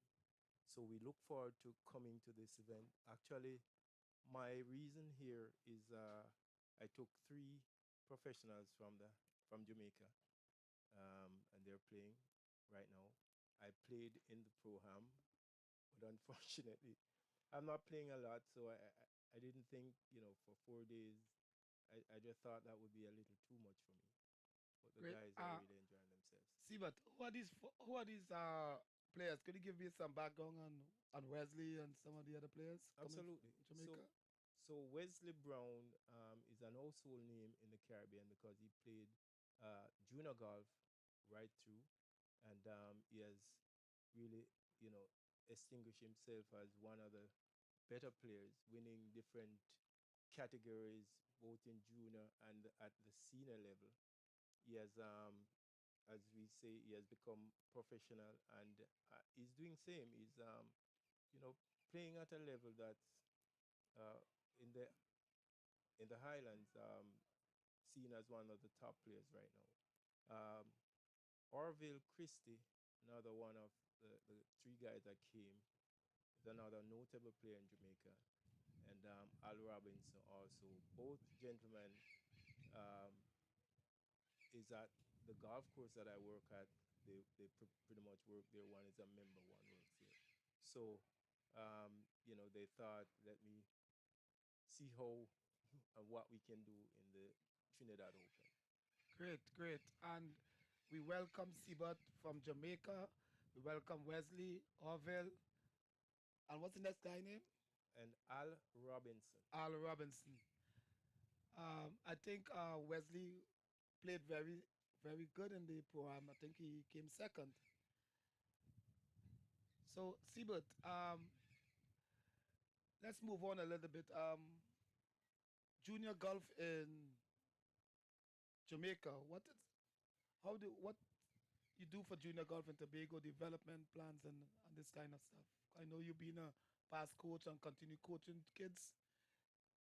Right. So this year, I was actually elected as the PGA chairman for Jamaica.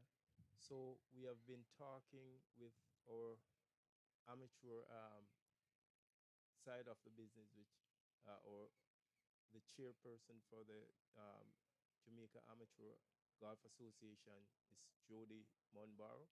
we've been talking with her to have some collaboration in terms of developing golf on a whole. So one of the things we'll be doing is strictly some, training and development for our local pros to, enhance their ability to teach and develop the game at a better level. That's one of the things. We are also will be um, joining force with the JGA to have every event that they have, professionals also playing in these events to enhance the different level of play, so to speak. And I think that will be a win-win for both junior golf and golf as a whole. Great, great. Thanks, Sibat. I realize that Jamaica is doing a lot for development of junior golf. Um, as we go forward, Sibat, we have 3 more days to go. What do you foresee with your players coming from Jamaica for the next 3 days? We're seeing Wesley is looking good on the leaders board. So Well, as professionals, when we play, our aim and objective is to try to win. It's not going there just to have a good time. Of course, a good time in playing, but you also want to perform at your optimus best. So I'm saying, Wesley has been playing pretty well, and he came in today with a even par, which, today I was around there. I saw there was some really, really tough pin placement. And so if you survive today with even par, I think he could go low in the tomorrow and the other days when you'll have some fear of pin placements.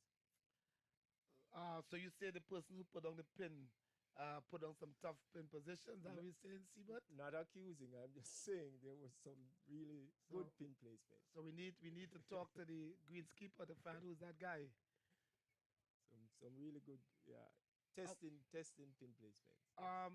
to that too, are you aware that we in the TTOpen we have a President Cup where we have 2 amateurs from each country competing. I know that Jamaica couldn't provide 2 amateurs this year because they are attending college. But going forward, I think it's a great thing to have more the amateurs, young amateur players coming to get world amateur points to be able to be called for Latin American tournaments, European tournaments, and USA tournaments. And that's a great initiative. And I think, like I said, once that is happening here, we should get that across the highlands. So Jamaica, Barbados, Bahamas, all the islands should follow suit and have these things so that the guys can have more competitive play, because that, I think, is all that's needed to develop and have somebody out there soon. I agree, Siebert. Siebert, I want to thank you for coming and saying a few words to us here. Siebert from Jamaica, one of Jamaica top golfers a few years ago. He's now teaching pro in Jamaica. He's addressing a lot of kids, and we appreciate that, Siebert, and development of golf in Jamaica. Thank you, Wayne. And I also should say, what I'm seeing in Trinidad, it's a good look. So keep it up. Thank you. Pleasure.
Welcome, welcome back.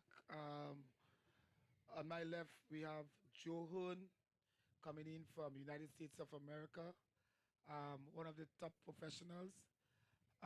Joe, how are you enjoying it at this time? I'm enjoying it very much. The course is in beautiful shape, and it's a wonderful day, and just very happy to be here competing in such a wonderful event. Okay, Joe. You shot 74 today, two over par. Yes, Uh, give the viewers some of your experience today on the golf courses, the pin placement. You know, those easy pin placements and stuff. there's a couple easy ones, but a lot of them were tucked on ridges where if you went a foot to 3 feet past the hole, it would just run off the green. And it made for some tricky lag putting, and it was very crucial to put yourself in under the pin in your approach shots into the green. Great. What is your experience like coming into Trinidad, coming from California, taking three flights to this country, um, and eating some doubles and stuff? Uh, the experience is wonderful. I am so glad that everything worked out the way it did, and I ended up making here so last minute. And I don't know. I'd recommend everybody to come to Trinidad, and hopefully more professionals from the U.S. and other countries around hear about this event because it's very well run and it's a beautiful golf course, and it's you just can't beat this. This is as good as it gets. Also, you also went to the beach, right? I did. I And did. did you had a bacon shack? Bacon shark and fries. And it was so nice, so nice. So,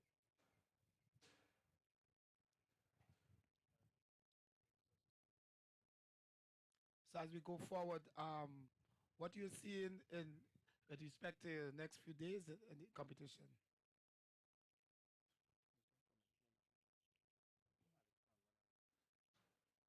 Okay, we have on the 18th green, um, Desmond Ambrose and one of our top juniors, A- Alex Kangu.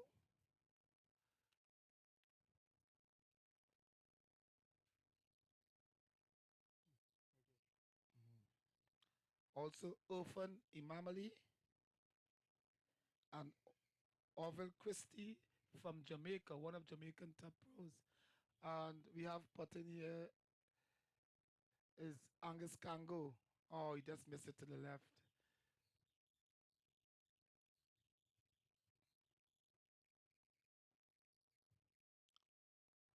Mr. Desmond Ambrose, 4 feet.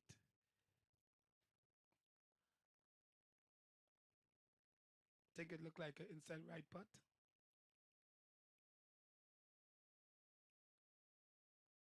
Oh, tricky greens today. Very tricky. Yeah, very tricky greens today. We have Mr. Irvin Imamali.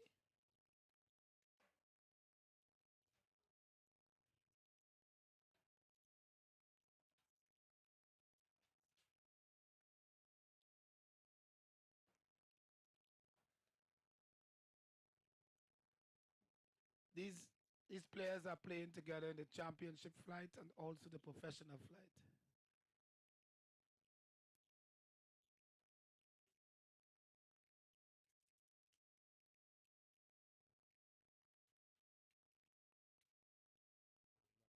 Yeah.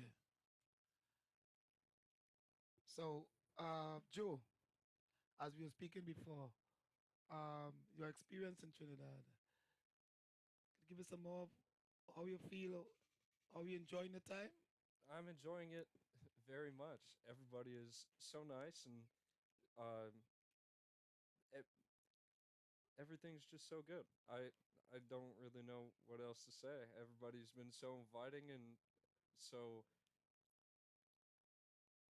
just very nice, very hospitable, and just it's brilliant. It's a wonderful place. So let's talk about your game today. Um, so where did you miss some of your major shots today? Well, the first hole I was running about a minute late. I forgot to check in, and I didn't tie my shoes on the first tee, and I hit it a little right, and it led to a double, combined with a little bit of nerves, and then on the second hole I bogeyed, and then from there on out, I got it back to even through 12, and made a few pars down the stretch, and I had a very bad double on 16, and I finished with two over. Um, but very encouraging how I am playing. I played much better than what the score showed. So it's I'm looking forward to the next 3 days. I'm looking forward to tomorrow. So when you look around at the players, Joe, who do you look at as your keen competitors? Everyone out there, everyone out there has a lot of game, a lot of talent. It's just who manages their game the best. You know, the day we tee it up. Great, great, Joe. We have coming in on the 18th hole, Anthony Gills from Trinidad and Tobago, a professional. Anthony Gills would have played for Trinidad as an amateur for over 20 years. He has turned professional. He's a teaching pro at St. Andrews Golf Club, and he has played plenty major tournaments in Trinidad and Tobago. Anthony Gills is now, it looks like he has a 100 yards to the flag, and I suppose that he'll be hitting a pitch sand wedge. What do you think Gills will be hitting there? Probably about a little knockdown sandwich. What do you think he's got? About 80 yards to the pin? Yeah. And then we have coming from Tobago, Chris Mcmillan. He's presently under the tree. So he's gonna play like a low shot.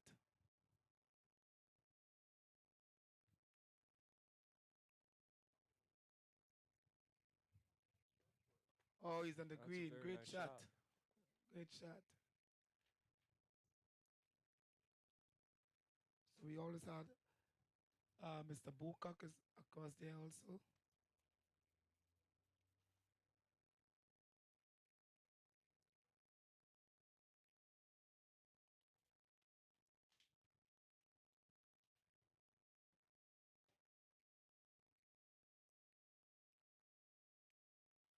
Oh, That's very shot. nice.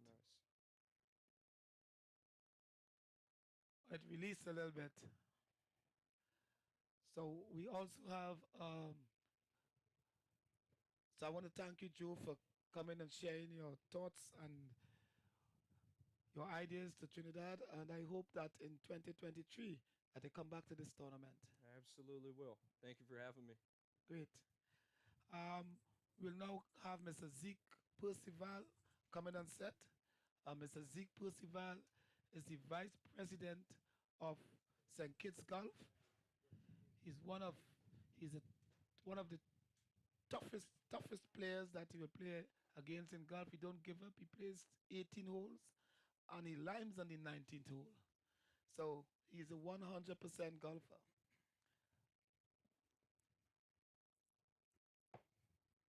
Mr. Ezekiel Percival, pleasant good day to you. Good day, sir. How are you? Uh-huh. Pleasant good day to you. Oh, wonderful day to you, my brother. So how, Mr. Um, I, I'm gonna call you Zeke, right? That's They my call name. you Zeke, right? Yeah. Yeah. So Zeke, um, what did you shoot today? You mean at the bar or at the golf course? At the golf course. At the golf course, I shot 84 today. Shot 84? Yeah, I couldn't get the putter working well. Oh. So we know fully well that you have represented OECS a number of years. You are the vice president of golf in St. Kitts. Tell me something about St. Kitts and golf. I understand that you are having a tournament coming up shortly. Yes, we have the Johnny Walker St. Kitts Open coming up in June, the first weekend in June. Great. Are you inviting fellow countries to participate in your tournament, or is it of a course. tournament that is only for Kittitians? No, we invite people from all over the world. We normally get people from North America, England, the whole Caribbean.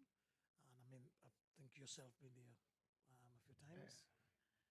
Yeah, I came there and I think you You happened to beat me once there. Can you remember that a few years ago? I'm a good host. Yes. So Zeke,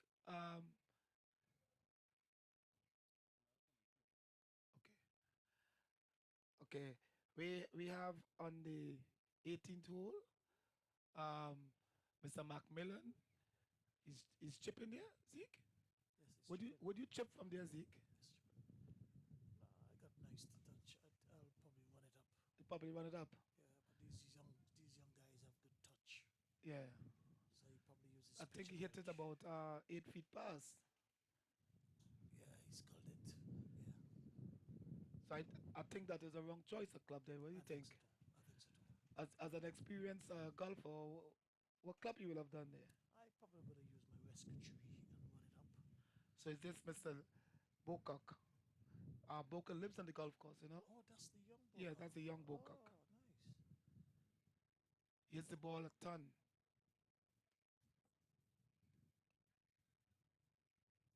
No, he left it short. He left it short, 3 feet short. He left it short.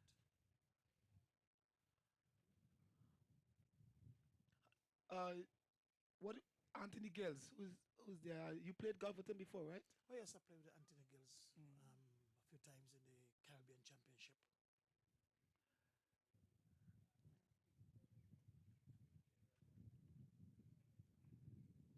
So Zeke, why? How come you have not turned pro? You are such a great golfer. You know, you played in a lot of tournaments and stuff. Dedication. I mean, to be a golf pro, you have to practice a whole lot. You have to have a lot of time and practice a whole lot to be a golf pro. Okay, I don't have that dedication to stand up on a driving range and hit balls for an hour or 2 hours. So, since ever I started, even as a teenager, people used to always encourage me to be a golf pro. But I like the administration part of it. I like to organize tournaments and golf trips and so forth.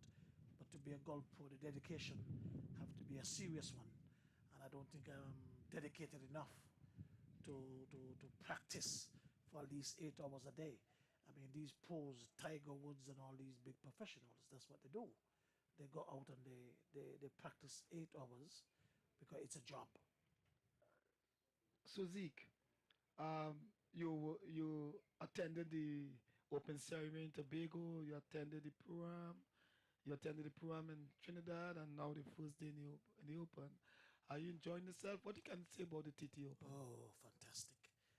If I was to find anything negative about the Trinidad Open this year, I'll be lying. It's been fantastic. It's been something that a lot of things that I'm seeing a lot of positives, and things that I keep talking about. And I must congratulate you and your team for a fantastic job from Tobago until now. The tournament is just wonderful. I mean, just wonderful. So that means you'll be here next year. God spare life. Yeah. We have to thank God for life that we could be here now after the past 2 years, what happened with the COVID and so forth. But it's once God give me strength and health, I'll be back next year and back with some more players from St. Kitts. Great. St. Kitts Nevis. Now we have Mcmillan putting an 8 footer. He left it short, 2 feet.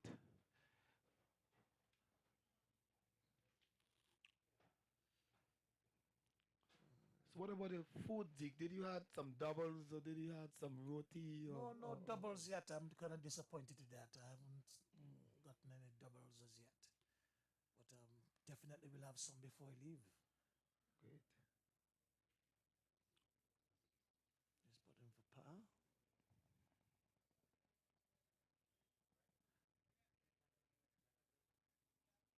Oh, he missed it. Oh, that's a bad tree putt. But that's the game of golf. That's why it's so beautiful. Looks so easy but so challenging.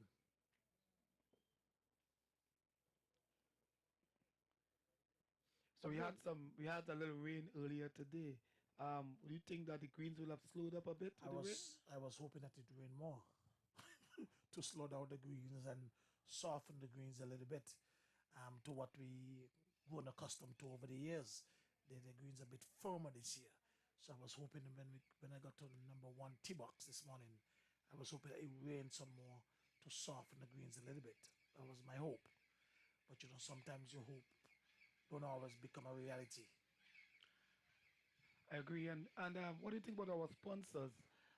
Guardian Group for Citizen, the Prime Minister Charity, Crystal Waters, Naikwan, It's Kenson Group of Companies, Keith Chanona, Caribbean Airlines, National Lottery Control Board, Kubican, Parier Fuel. What do you think that all these sponsors would have taken their time to be able to be part of this tournament? it's brilliant. I'm glad to see that our businesses in the Caribbean and the islands are paying attention to golf, because I'm one who believe that more could be done for golf, though, because we have so many good golfers in the Caribbean, and I would like to see more sponsors coming on board. So I'm very happy for all the sponsors you have this year. Great. I just want to take a shout out also to the Immigration Department of Trinidad and Tobago, Ministry of Tourism, Ministry of Trade, all protocol officers at the airport, how they treated all participants on arrival. I receive a lot of compliments, so kudos to those organizations. That's wonderful. And even the team that you have here doing the live screening, sorry. This is new basically to tournaments in the Caribbean. So it's wonderful.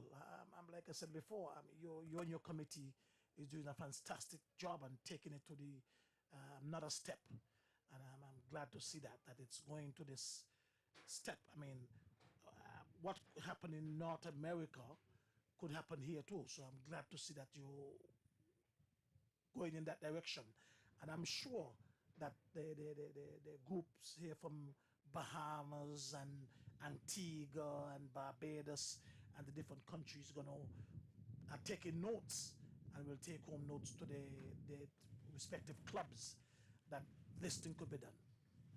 Great, great, great. Yeah, and we want to thank Mr. Percival for all his comments. Thank you. All right.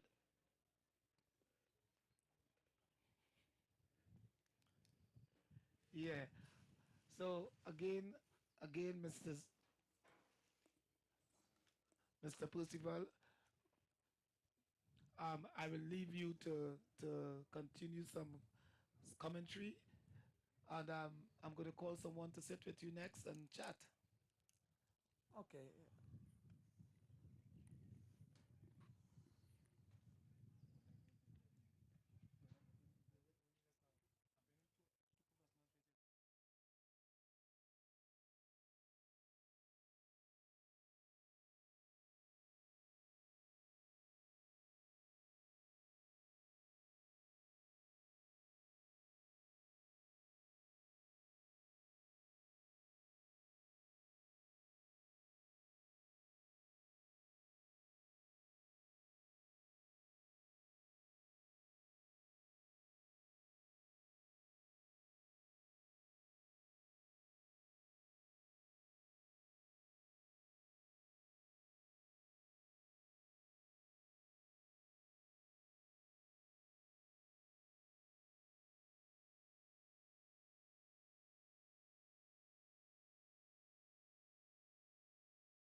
sound check.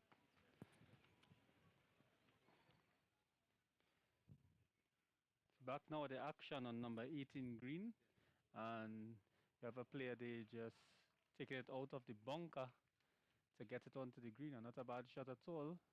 Stop just beside the hole there, and this is the level of the professional golfers that we have here in this tournament, the Trinidad and Tobago Open Golf Championships, hosted here at St Andrews Golf Club in Mocha.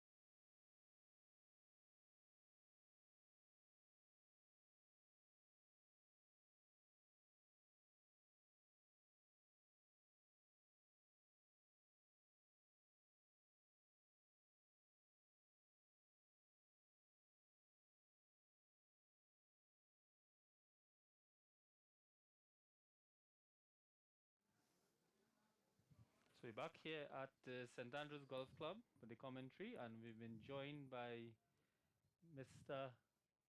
Wesley Brown. Wesley Brown from Jamaica, a pro golfer coming out of Jamaica, and he's joined us here in Trinidad and Tobago. So, Mr. Brown, what do you think about the tournament so far?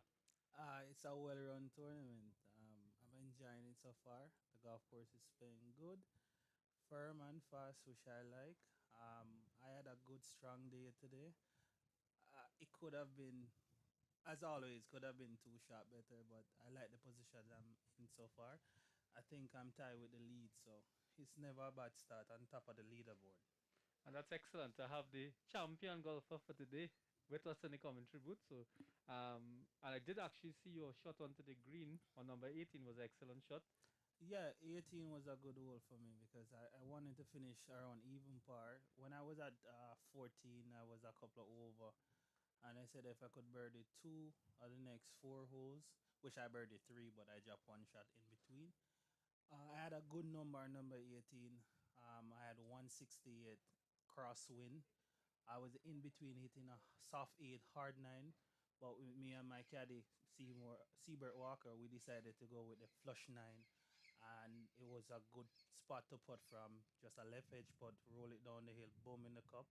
That was fun in front of all the audience and everybody. So Yeah. that's always nice doing that. Yeah, and I think too, for the viewers online too, we were able to see it, and it was very nice to see that level of golf.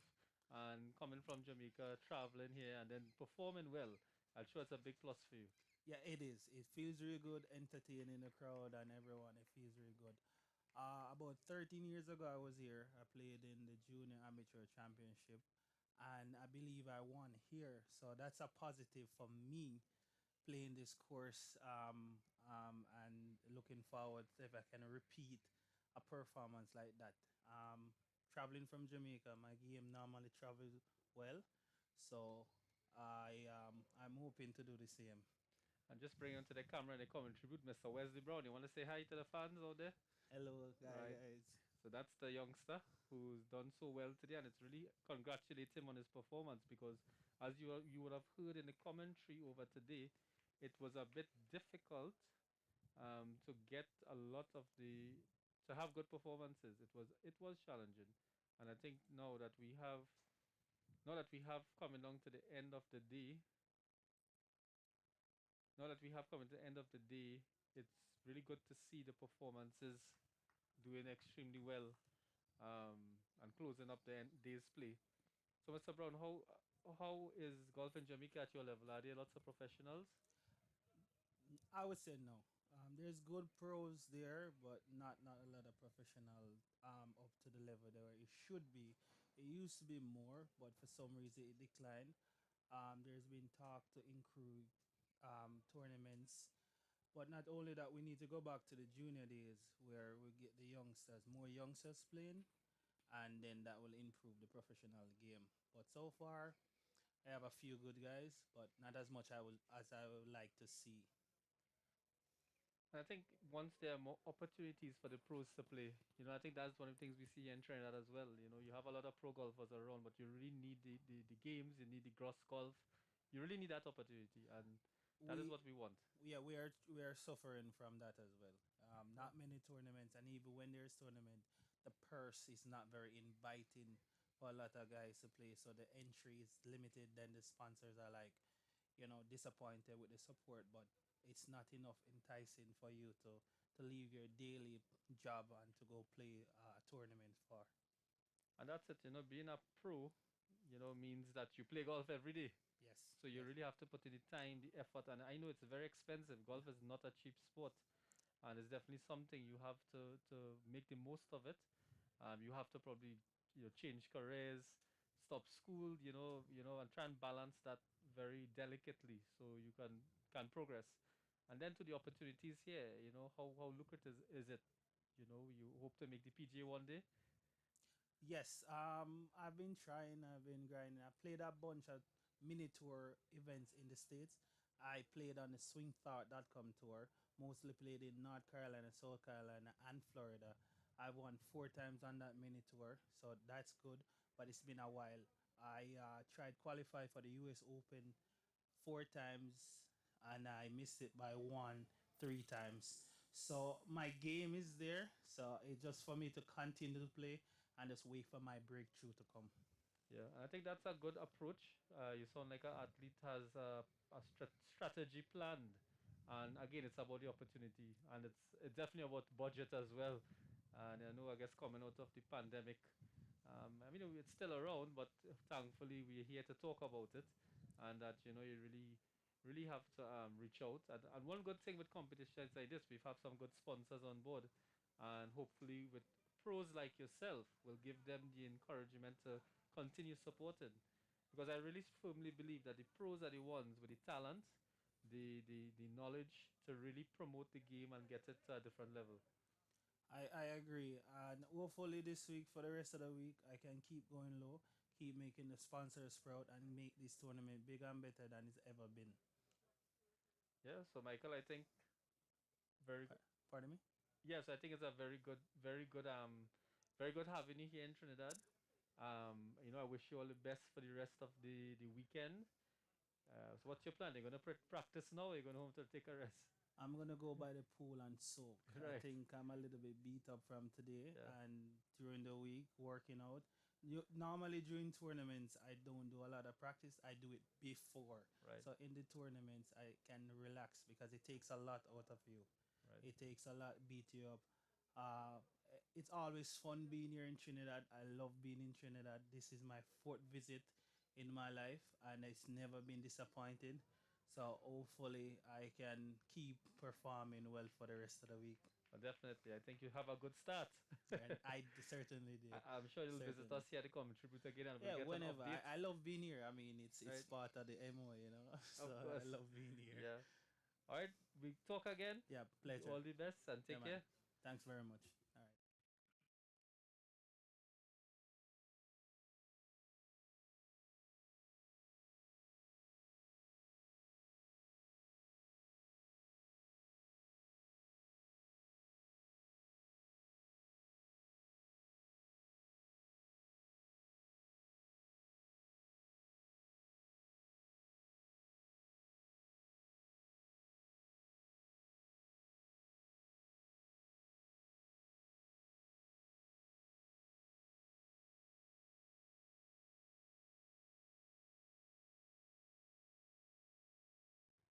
Testing, testing. 1 2 1 2 1 2.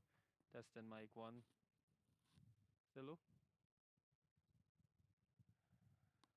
And everything full.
So we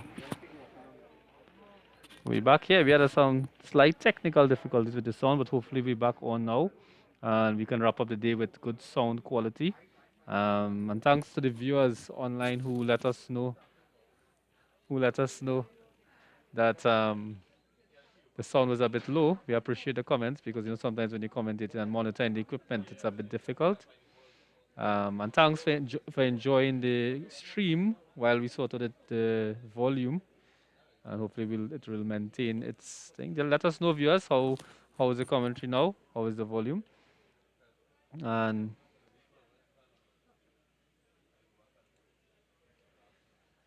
we see there a golfer looking at his ball. Is it in the gully?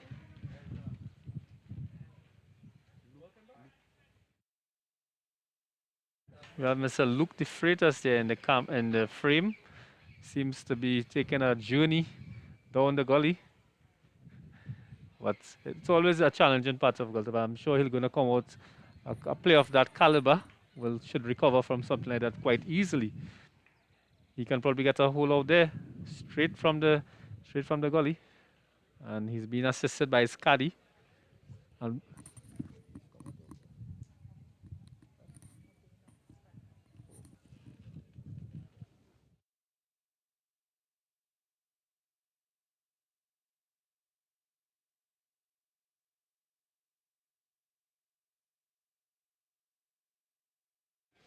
so we have a very, very big discussion trying to decide what to do and getting some advice there, probably from one of the officials. On this late afternoon at the St. Andrews Golf Course, a very scenic golf course. And just before we end, we'll probably ask the cameraman to give us a view of the surroundings with all the mountains around, lots of parrots around.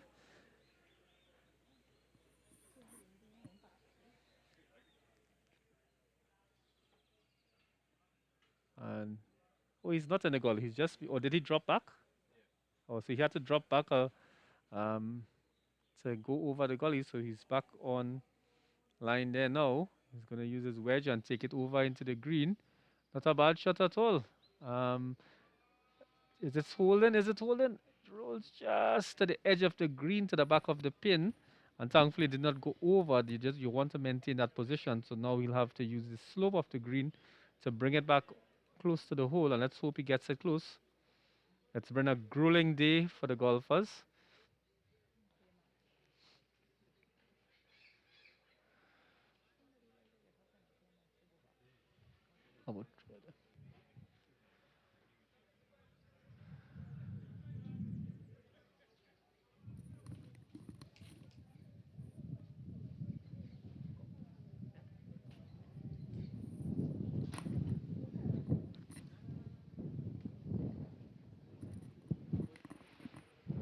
So the wind is picking up again. It's gusting as the weather alert forecasted.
So taking it back, the action on hole number 18.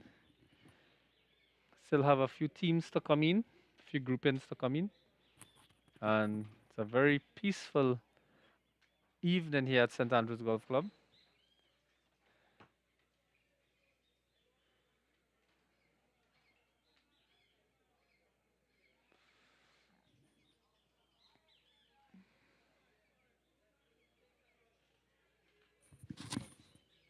Just to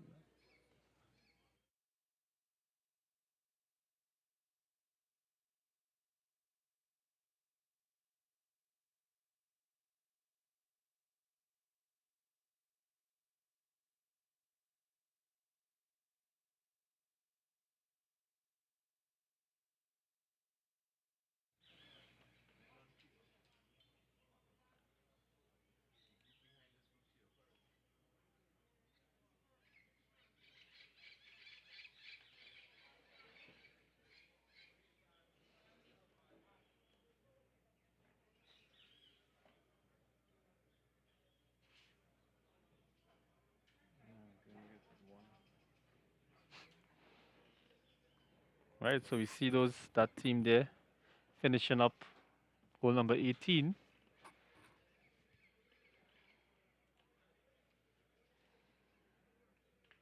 I'm just taking you over to the action at the clubhouse at St. Andrews Golf Club. See the crowd looking.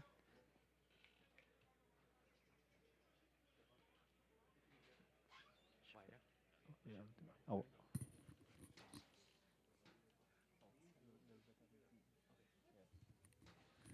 And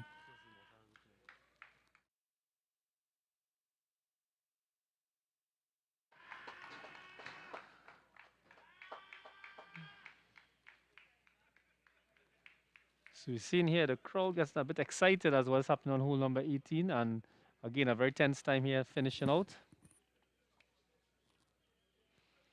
And just to give us a view of the crowd at the St. Andrews Golf Club, they're looking on very, very excitedly from the veranda. And again, a very peaceful afternoon here at the golf course. I'm taking you back over to the green. Let's see how it ends up for these golfers.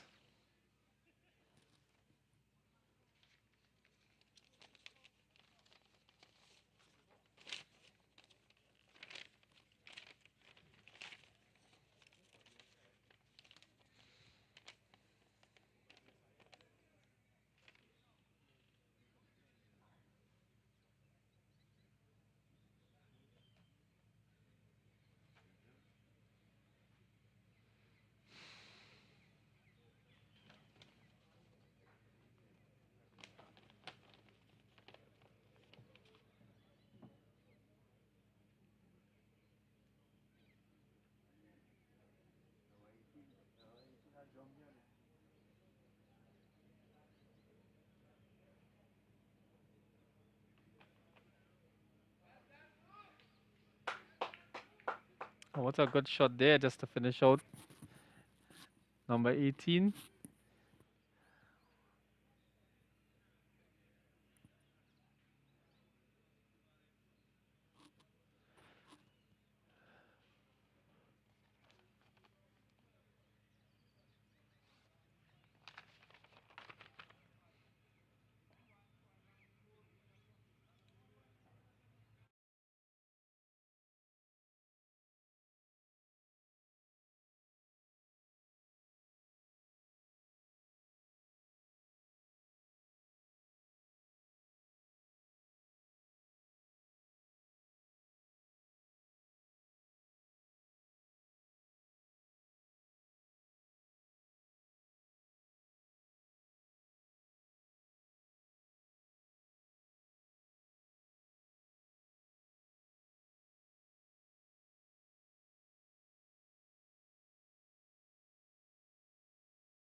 And we're back here with the commentary here on the approach shot to hole number 18 with this group.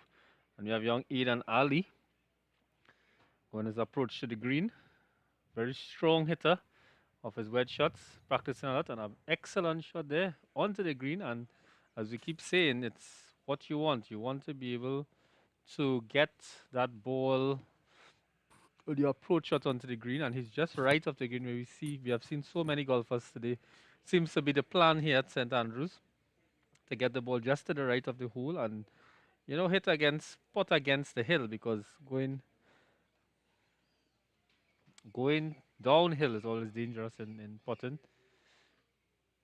So it's a real test of control, real test of patience, a lot of focus that has to go into.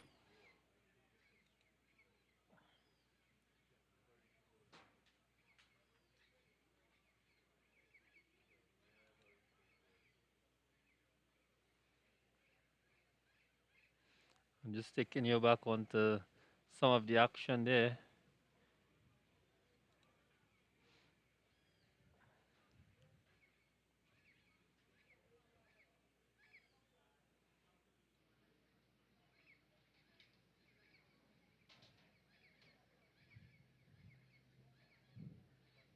And we have there the rules official, one of the coordinators and assistants on the course today, Mr. Brett Fortune.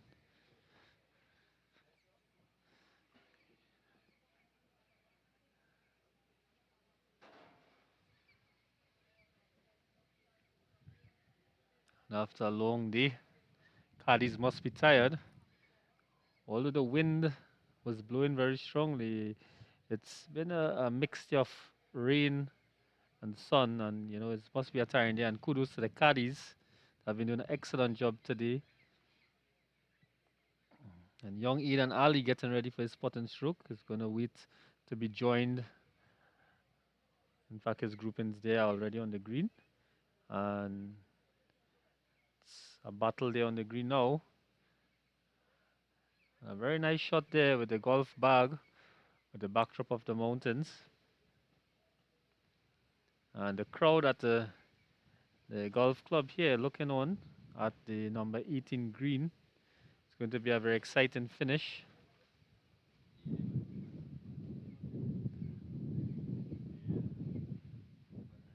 And we seem to have a player here that is just catch a golf club. Did we get, and he gets a round of applause from the crowd, and he seems to be in the drop zone. And he'll have to hit back onto the green now. Let's see what happens. Looks like Mr. Christon Baptiste. Good player in his flight.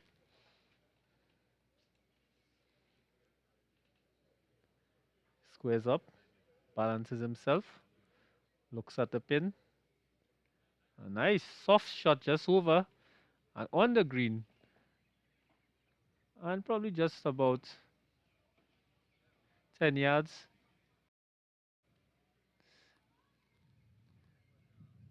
10 yards. I just interrupted my fellow scorer. It's 30 feet, and I told him 10 yards. So let's do the maths out there. That's the same thing we're speaking. So that's good.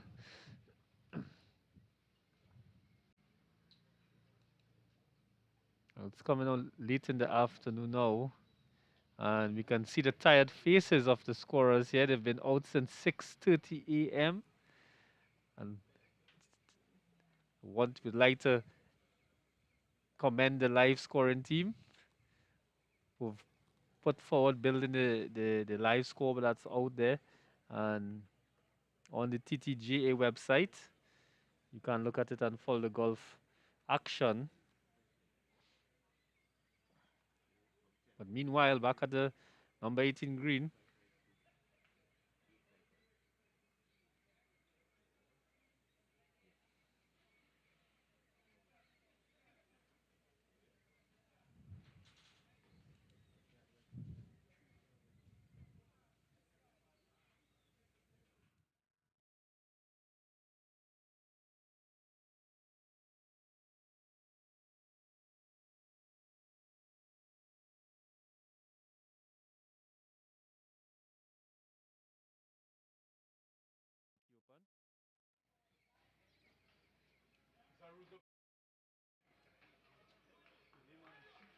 And that's a good shot there.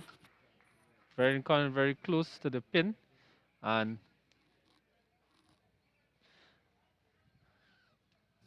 we've been joined in the commentary booth by Mr. Kalam Sukur, the PRO for the TTGA. And Mr. Kalam Sukur has been working extremely hard for the last few weeks to get this tournament off the ground, working with his team. So Mr. Sukur, welcome to the commentary booth. Thank you very much, Dwayne. So how has the tournament been so far? Oh, the tournament is going fantastic. We have a very full field, and we still have approximately 4 or 5 teams outside still. So it's a long day, but the course is in fantastic condition, and the players are doing their best. So do you think we're going to finish before dark? Definitely, we should finish before dark. Yeah. And I think most of the a very good putt there by Mr. Christian Baptiste, and you see that characteristic walk to the hole, and what we see on the PGA, and he's very elated. In fact, it's one of the best putts we've seen all day. And congratulations to Mr. Christian Baptiste on that putt. So everybody we've spoken to has commended the condition of the course. It's an excellent condition. The greens are fast and the pins are well positioned. Well, the pins are positioned on very difficult places on the greens today. I shudder to think where it would be on the final day. That's it. And here we have young Aidan Ali. Let's hope he can make a good long putt from that position. Nice roll. And just to the left of the hole and about 3 feet away from the pin. And hopefully he should make that putt very easily. So how has we see a lot of people, a lot of participants come from different countries. We had the Jamaicans join us in the commentary booth today. And how has that raised the standard of the tournament this year? Oh, that has certainly lent to a very high standard of golf. We have professionals and we have A-class and championship players coming from all over the Caribbean. We have players from Canada. We have players from North America. We have players coming from as far as Dubai, actually. Over the past few years, because of the COVID pandemic, we had we didn't have the tournament for a couple of years, and then when we had it last year, it was just for local players because the borders were closed. But now the golfers are eager to come out here. Remember, this is the oldest and one of the most prestigious tournaments in the Caribbean and the region. So we do attract a lot of players, and people are eager to get out and get into the competitive mode again since the place has opened up somewhat. And I think this is the 114th edition. The 114th edition, yes. Yeah. And I mean, it's an honor to be here and to have this lineup, almost 125 golfers. We have 123 golfers. 123. And can you give us a description of the prize money or the purse for this tournament? We have lots of questions coming from the viewers. The prize money I'll tell you, the prize money for the professional category, it's 15,000 US first prize. Wow. Right? And second and third prize, it goes down the line. I think it's 10,000 by 8,000 US dollars. So all the prizes in professional categories is in US dollars. And in our screen there, you've seen three pros. 2 pros and Mr. Ben Martin. Do you think they'll be in line for running for that prize money? Definitely, but they have to beat Ben Martin. The guy with the cap on there, I recognize as Joe Hood, coming in from California in the United States of America. I can't remember the other guy's name. Because Michael Brown from Jamaica. Right, yes, he's probably Michael Brown from Jamaica, right? But I'll tell you something, these guys have to play their very best to beat Ben Martin, right? The scores that came in today, I think Ben Martin is running second behind Chris Richards Sr. And I think, what we see here this afternoon, where the pros, after playing, they are still going back to practice on the green. And I guess that is what it takes to be a pro. Yes, definitely. That is normal. You will find that the pros and the championship flights, they all go back to the range to try and fix whatever little mistakes that they would have made during the round.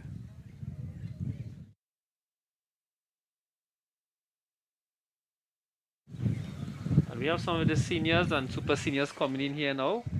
A very nice soft shot there on his approach to the green. And it's actually very good shot on the green. Excellent shot there. It's rolling about, I would say about 20, 25 yards. It's about 25 yards back of the pin.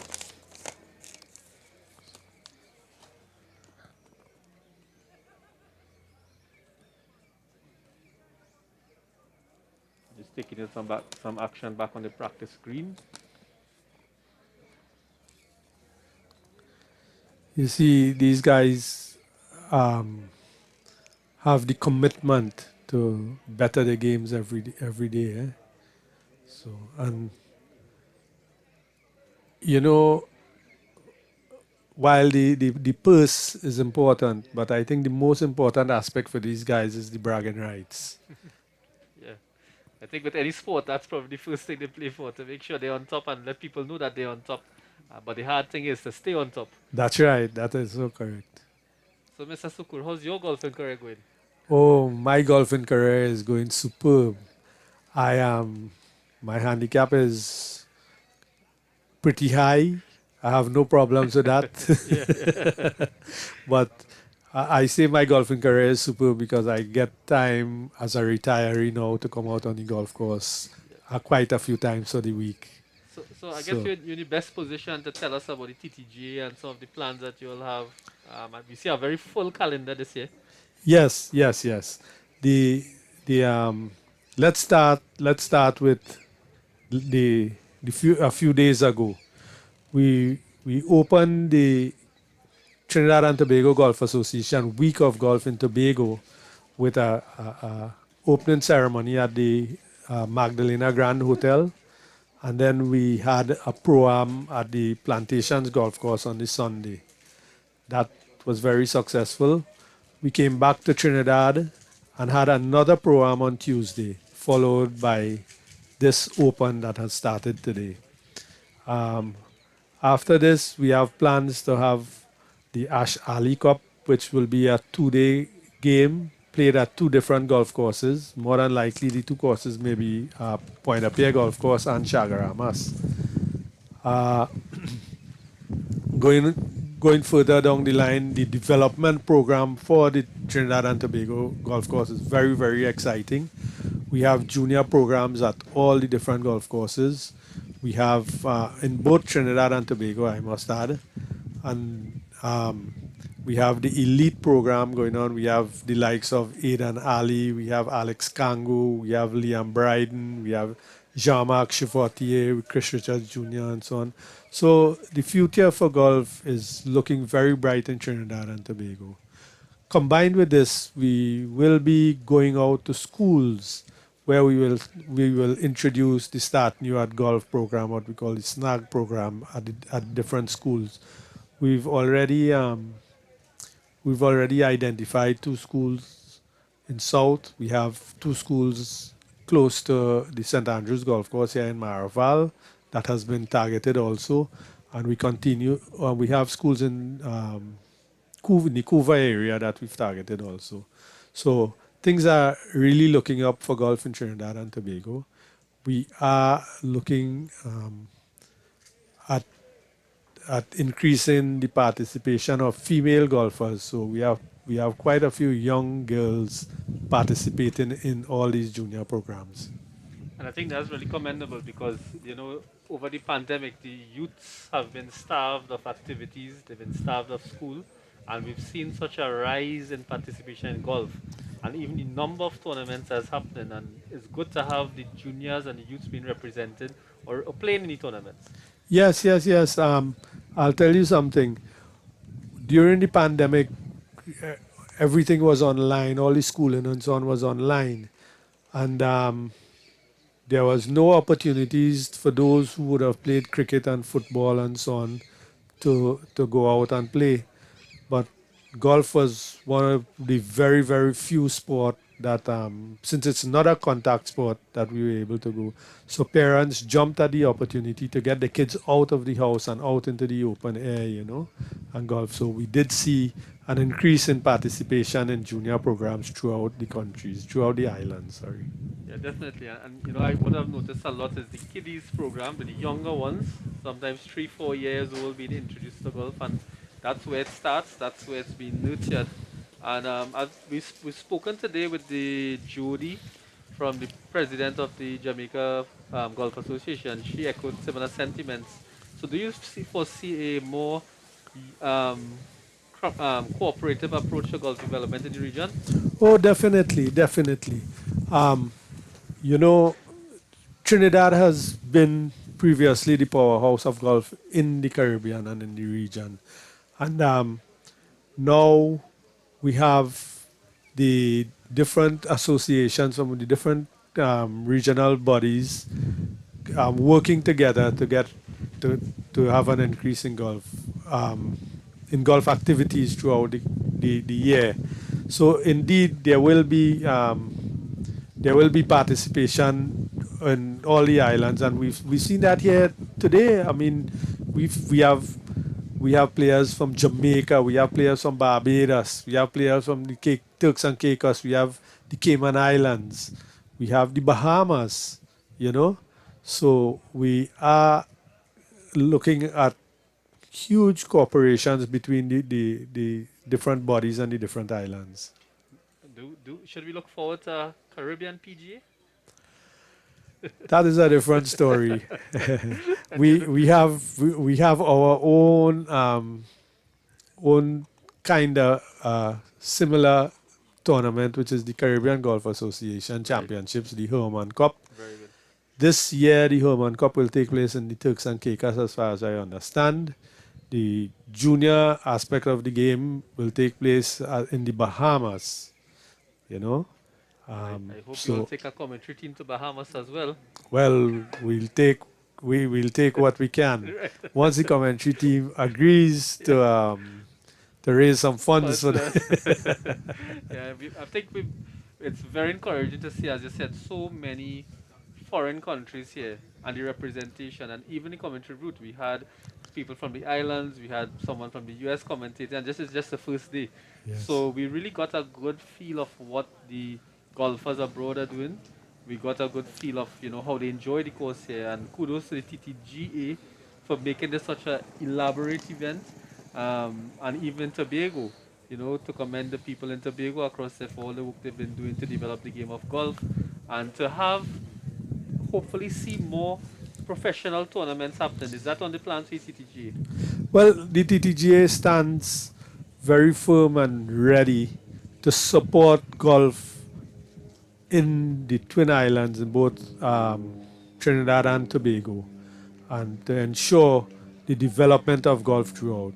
So we have programs that we are running ourselves. We have programs that we are endorsing by different groups throughout the islands, and so on. So we stand ready and available to support any golf development throughout the islands. And I guess right here in Trinidad and Tobago, after the TTOpen, what's the next biggest tournament on the calendar? Oh boy, you just put me in a spot there. Right now, my brain not working that far ahead. Yeah, no, very tired. No Yes. Problem. Yeah, I know it's been a long day. Well, apart from a long day, it's been a long few weeks, yeah. months, I should say, because we've started planning this week of golf since last year. And it do take a lot of planning. It do take a lot of work to put all the protocols and so on in place. And I think this, so far just the first day here in Trinidad, and they had the pro-am before. But Yes. everyone had excellent remarks, excellent commendations, and that's good. We like the product that it has become. Yes. And now incorporating the live streaming and live scoring is probably going to go to a different level. Well, let me just say that give kudos where it's deserved. The board of directors of the TTGA has worked long and hard to make this a success. We must thank the St. Andrews Golf Club, we must thank the St. Andrews Golf Club for preparing the premises and all the support that they have given us in terms of the use of the spaces and so on up here.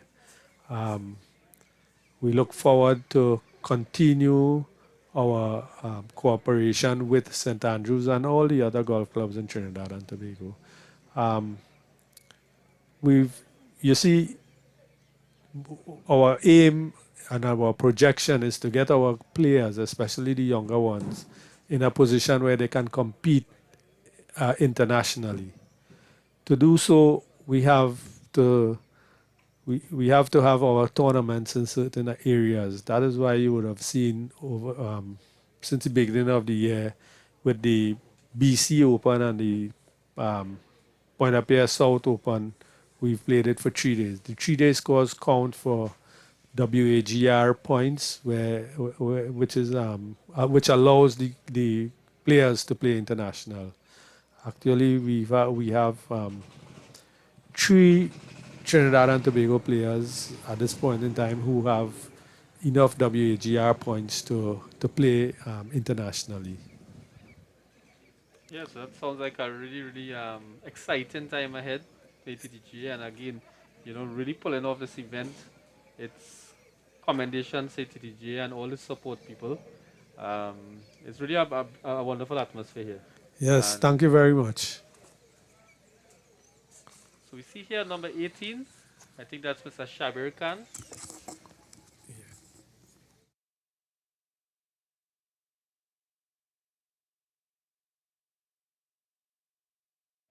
And we closing up here.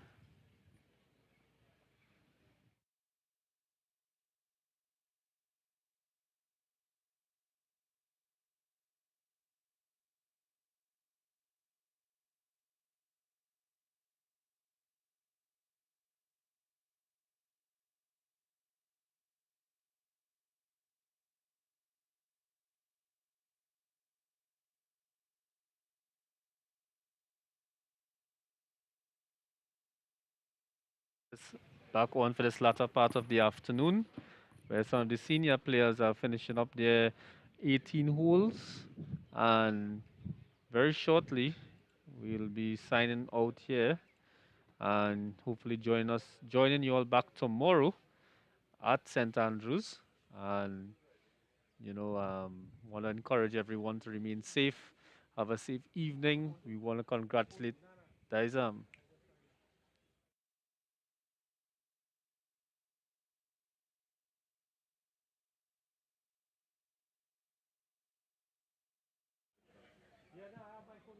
And want to congratulate all the players for excellent day of golf.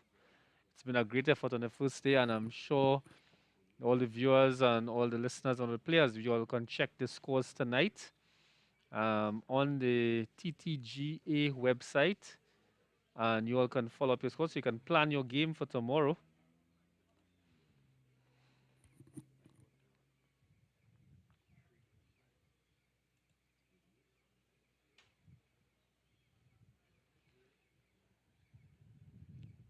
And there we have that senior category there, finishing up their hole.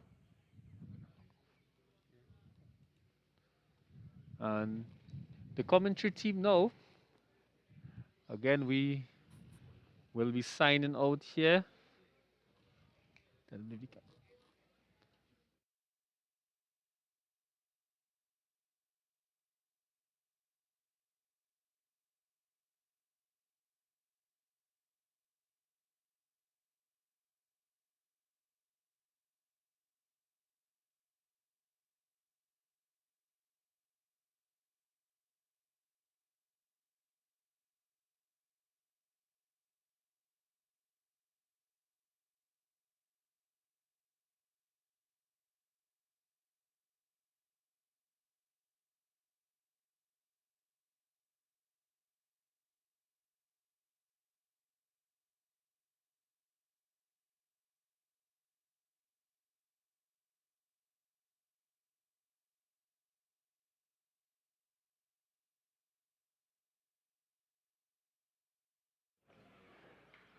Right, so We'll be signing out shortly here at the St.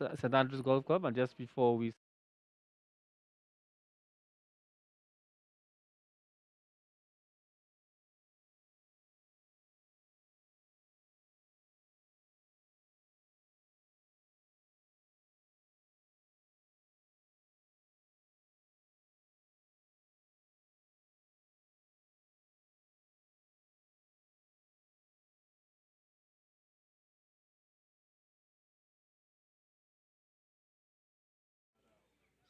testing.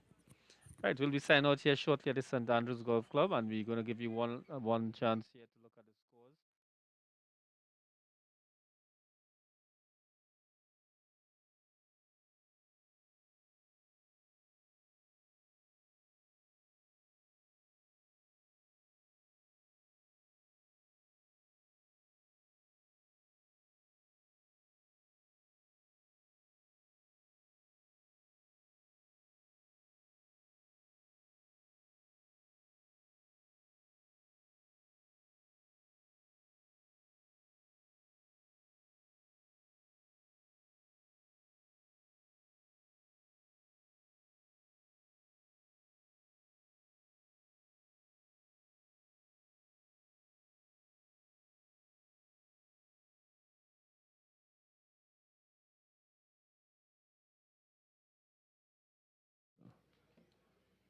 Right, so we're going to be the commentary team here, the Novel Sports commentary team. We'll be wrapping up for this afternoon at this wonderful and picturesque St. Andrews Golf Club, Mocha Maraval, Trinidad and Tobago for the TTOpen. And we'll be signing out here this afternoon and joining you all tomorrow at 1:30 when the live commentary and live streaming will be starting. And we want to wish all the players a restful afternoon and a restful night and enjoyable time tomorrow and wish all the players continued success. Thanks to all the viewers who locked on and shared your comments and kept us busy throughout the afternoon. And we want to thank you and hopefully share the stream for tomorrow. And as I said, the scores will be posted, the updated scores will be posted later tonight when the official scores come in from the scorers. So, good afternoon to everyone. Thank you again and have a good evening.